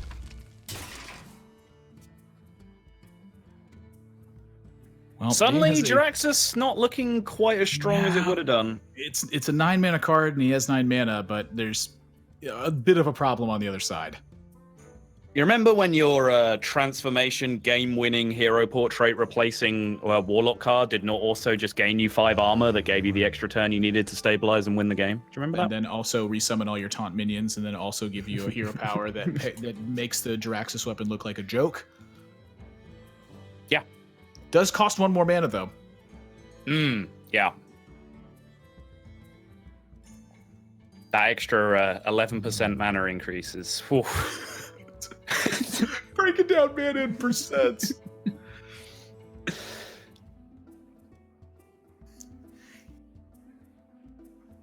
That is a really interesting way to look at it, though. Like on turn 1, you know, that's you have your 1 mana crystal, and on turn 2, that's your biggest spike of the game. Yeah. You get 100% more mana. Yeah. It's And all 2 downhill drops from there. 2 drops right now are as weak as they've ever been in the game. I think the design team are scared to print good 2 drops because of kind of the trickle-down effect of that reason. We are getting unnecessarily mathematical with this right now, but Yeah, that reasoning does kind of stand up. Well, Dane, he says, well, what can I do? Throws out a hand, attacks face, and that's enough damage for Zalae to end this one. And a 3-1 victory. Dane, two straight weeks in a row now, ended up losing, but it's still a 3-2 match performance overall. And I have to commend that because Dane has continued to bring some unique decks, I would say, to the very least. And, that time it just bad draw. Like sometimes you draw a 9 mana card, a 10 mana card, you can't really do much to the board. But overall, it's been very entertaining to watch Dane. But Zalae coming away with another aggressive win as he's done week after week after week. Just bring stuff and hit him. Yeah, I know, like, Zalae has a legion of fans who, follow him on YouTube, but, to the competitive community, he's somewhat of an unknown. So he came into this tournament alongside 7 real heavyweight competitive players. And, people on our side of the thing, people who generally engage in Hearthstone through major tournaments, wouldn't have expected him to do very well at all, just because he was an unknown entity to us. So his impressive 3-0 run out from the start was incredible early on before eventually losing to Naryia and Zalae. Like, yeah, okay. Those are 2 names that most people are going to lose to. Lost to 2 world-class players. Must not be the player we thought he was. Mm-hmm. I think I'll take those 2. I'm a big fan of your jazz hands post, by the way. That was great. I like it. I want this GIF now. I'm just gonna react to random things on Twitter with just this. That's why they pay me the big bucks. Yeah. Well, we've clearly lost the plot and forgotten how to cast entirely at this point. So let's bring someone in who does actually know what he's talking about. Zalae, I believe, is ready to have a few words with us. Zalae, how you doing, my friend? Good. You think I know what I'm talking about? That's pretty funny. Remember that tournament I had a Knife Juggler, and I was like, I'm going to play this Ragnaros. I don't think that was right. I was just getting confused, and the rope was going to burn me. You know what's super funny about that is right at that moment where you were playing Ragnaros, Admirable was like, yeah, so I don't think this is as simple as just playing Ragnaros this turn. Right as you were saying that, it wasn't. You just slapped the rag on the board. Well, I was like, at this point, the rope's going to burn me if I try and go for the other play. And I think the other play was better, but it had, like, board space issues that I was getting confused by. And I was just like, well, can't mess up the Ragnaros too badly. But it was a lot better to go wide than tall that turn, because, like, I had a read based on his plays that he didn't have AoE, and he probably had spot removal for the rag, so it's just really stupid. But it makes me feel a lot better. But you're wearing the glasses I really do. this week, Zalae. From the very beginning, I just wanted to beat Dane. That's what I really wanted out of this tournament. Like, Dane's a nice guy and everything, but pride dictates that, the competitive player beats the casual player mercilessly. And so that's really what I wanted out of this tournament more than anything. let me tell you, I was extremely upset that Dane kept crushing everybody with his great decks, and I really wanted to murder him. So this was a satisfying win. Wow, I mean, I guess we can't really add anything to that. But Zalae, you early on when we spoke to you, you said that you were like really enjoying this format, practicing like perhaps more than you should be for this tournament, just because you were having a great time like jamming through. Has that remained the case through weeks 3, 4, 5 and onwards? Nah, not as much. I've taken more of a laid-back attitude. Partly I've been just kind of like a little busier. Towards the start, I had a little more free time. I'm starting to have free time again, so that's nice. I'm happy. But I would say that the early weeks were like so cool, and now it's like interesting, but also it's a very different feeling of Hearthstone from the early weeks. I see that. Admirable, do you have any more questions for Zalae before we let him go? I just wanted to touch on how fabulous I thought it was that you said you actually just wanted to murder him and how satisfying that would be. And that's the kind of trash talk that I've always hoped for in Hearthstone, that it was much more wrestling-esque, where we had actual heel and face characters in it. I think you play the heel really well. Thank you. And, well, you know, I guess that's done as to good as Dane. it's going to go. Yeah, good job, Dane. It's nothing personal. I just wanted him to lose badly. All right. Well, now you've started bailing out of the bad guy persona. I don't want to talk to you anymore. So goodbye, Zalae. Your interview's done now. Congratulations on the victory. Thanks. Yeah, you see, week number 5 is where we sit, and this week number 6, when Knights of the Frozen Throne, Kobolds and Catacombs, and the Witchwood will be joining the fray. That is going to be an extra special week for us, not just because it's the week where History of Hearthstone goes wild, but also because it's going to be the finals of the event that these players have been scrapping it out for those last few spots in this week number 5. The full Monty will be available. Yeah, exactly. No holds barred, all cards. Well, asterisk. Asterisk, yeah. Couple of bands will be involved, just doing maximize the player experience. But now these are the up-to-date standings. So those top 4 players, Naryia, Zalae, Orange, and Dane, those are the spots that were being scrapped out for. And yeah, it turned out that 2-3 record was not good enough in the end. Zalae managed to pull himself up to a 3-2. A little bit of housekeeping here. Ant, who you see down there, going to a 1-4. He was unfortunately a no-show for his series, so he was given a default loss. Jackie was given a default win, pushing him to 2-3, but that still was not good enough to have any impact on the proceedings. So your top 4, once again, Naryia, Zalae, Orange, Dane. Admirable, how are you feeling about that as a top 4? Well, I want to touch on the top 4 in a second here, but I also want to point out that 6-0 got an extra $100. Of course, yeah. For his win, which he joked at, but Jackie got an extra $200 for the default. Ooh. So their 5th through 8th had a $100 difference in it. So as much as 6-0 says that $100 doesn't want to matter, that's 3 less giant pizzas he can buy for him and his friends while they're in Yon shopping.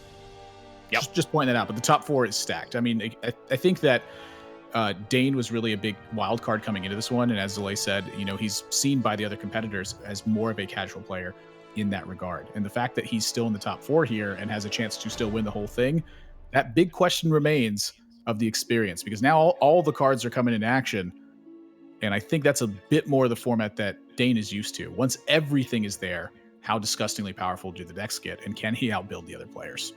Yeah, and Zalae and co are going to have another opportunity to potentially murder Zane when they get the opportunity.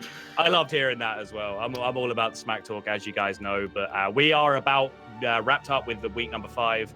Admirable, you have any last thoughts before we sign off?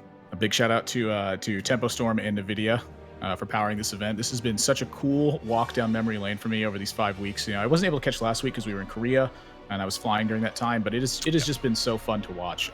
Doug, and just really wrapping it up and seeing the full culmination of week 6, I think is really exciting to see. We got the underdogs, we got the strong players. I can't wait to see what happens.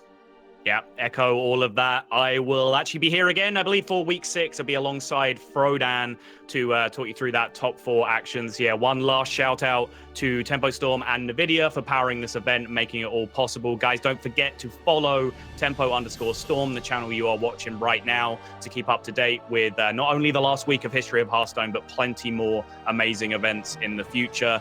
And make sure you tune in next week because it's going to be a fantastic finale to a tournament. It's been a lot of fun so far. I've been Soddle. That's been the Admiral.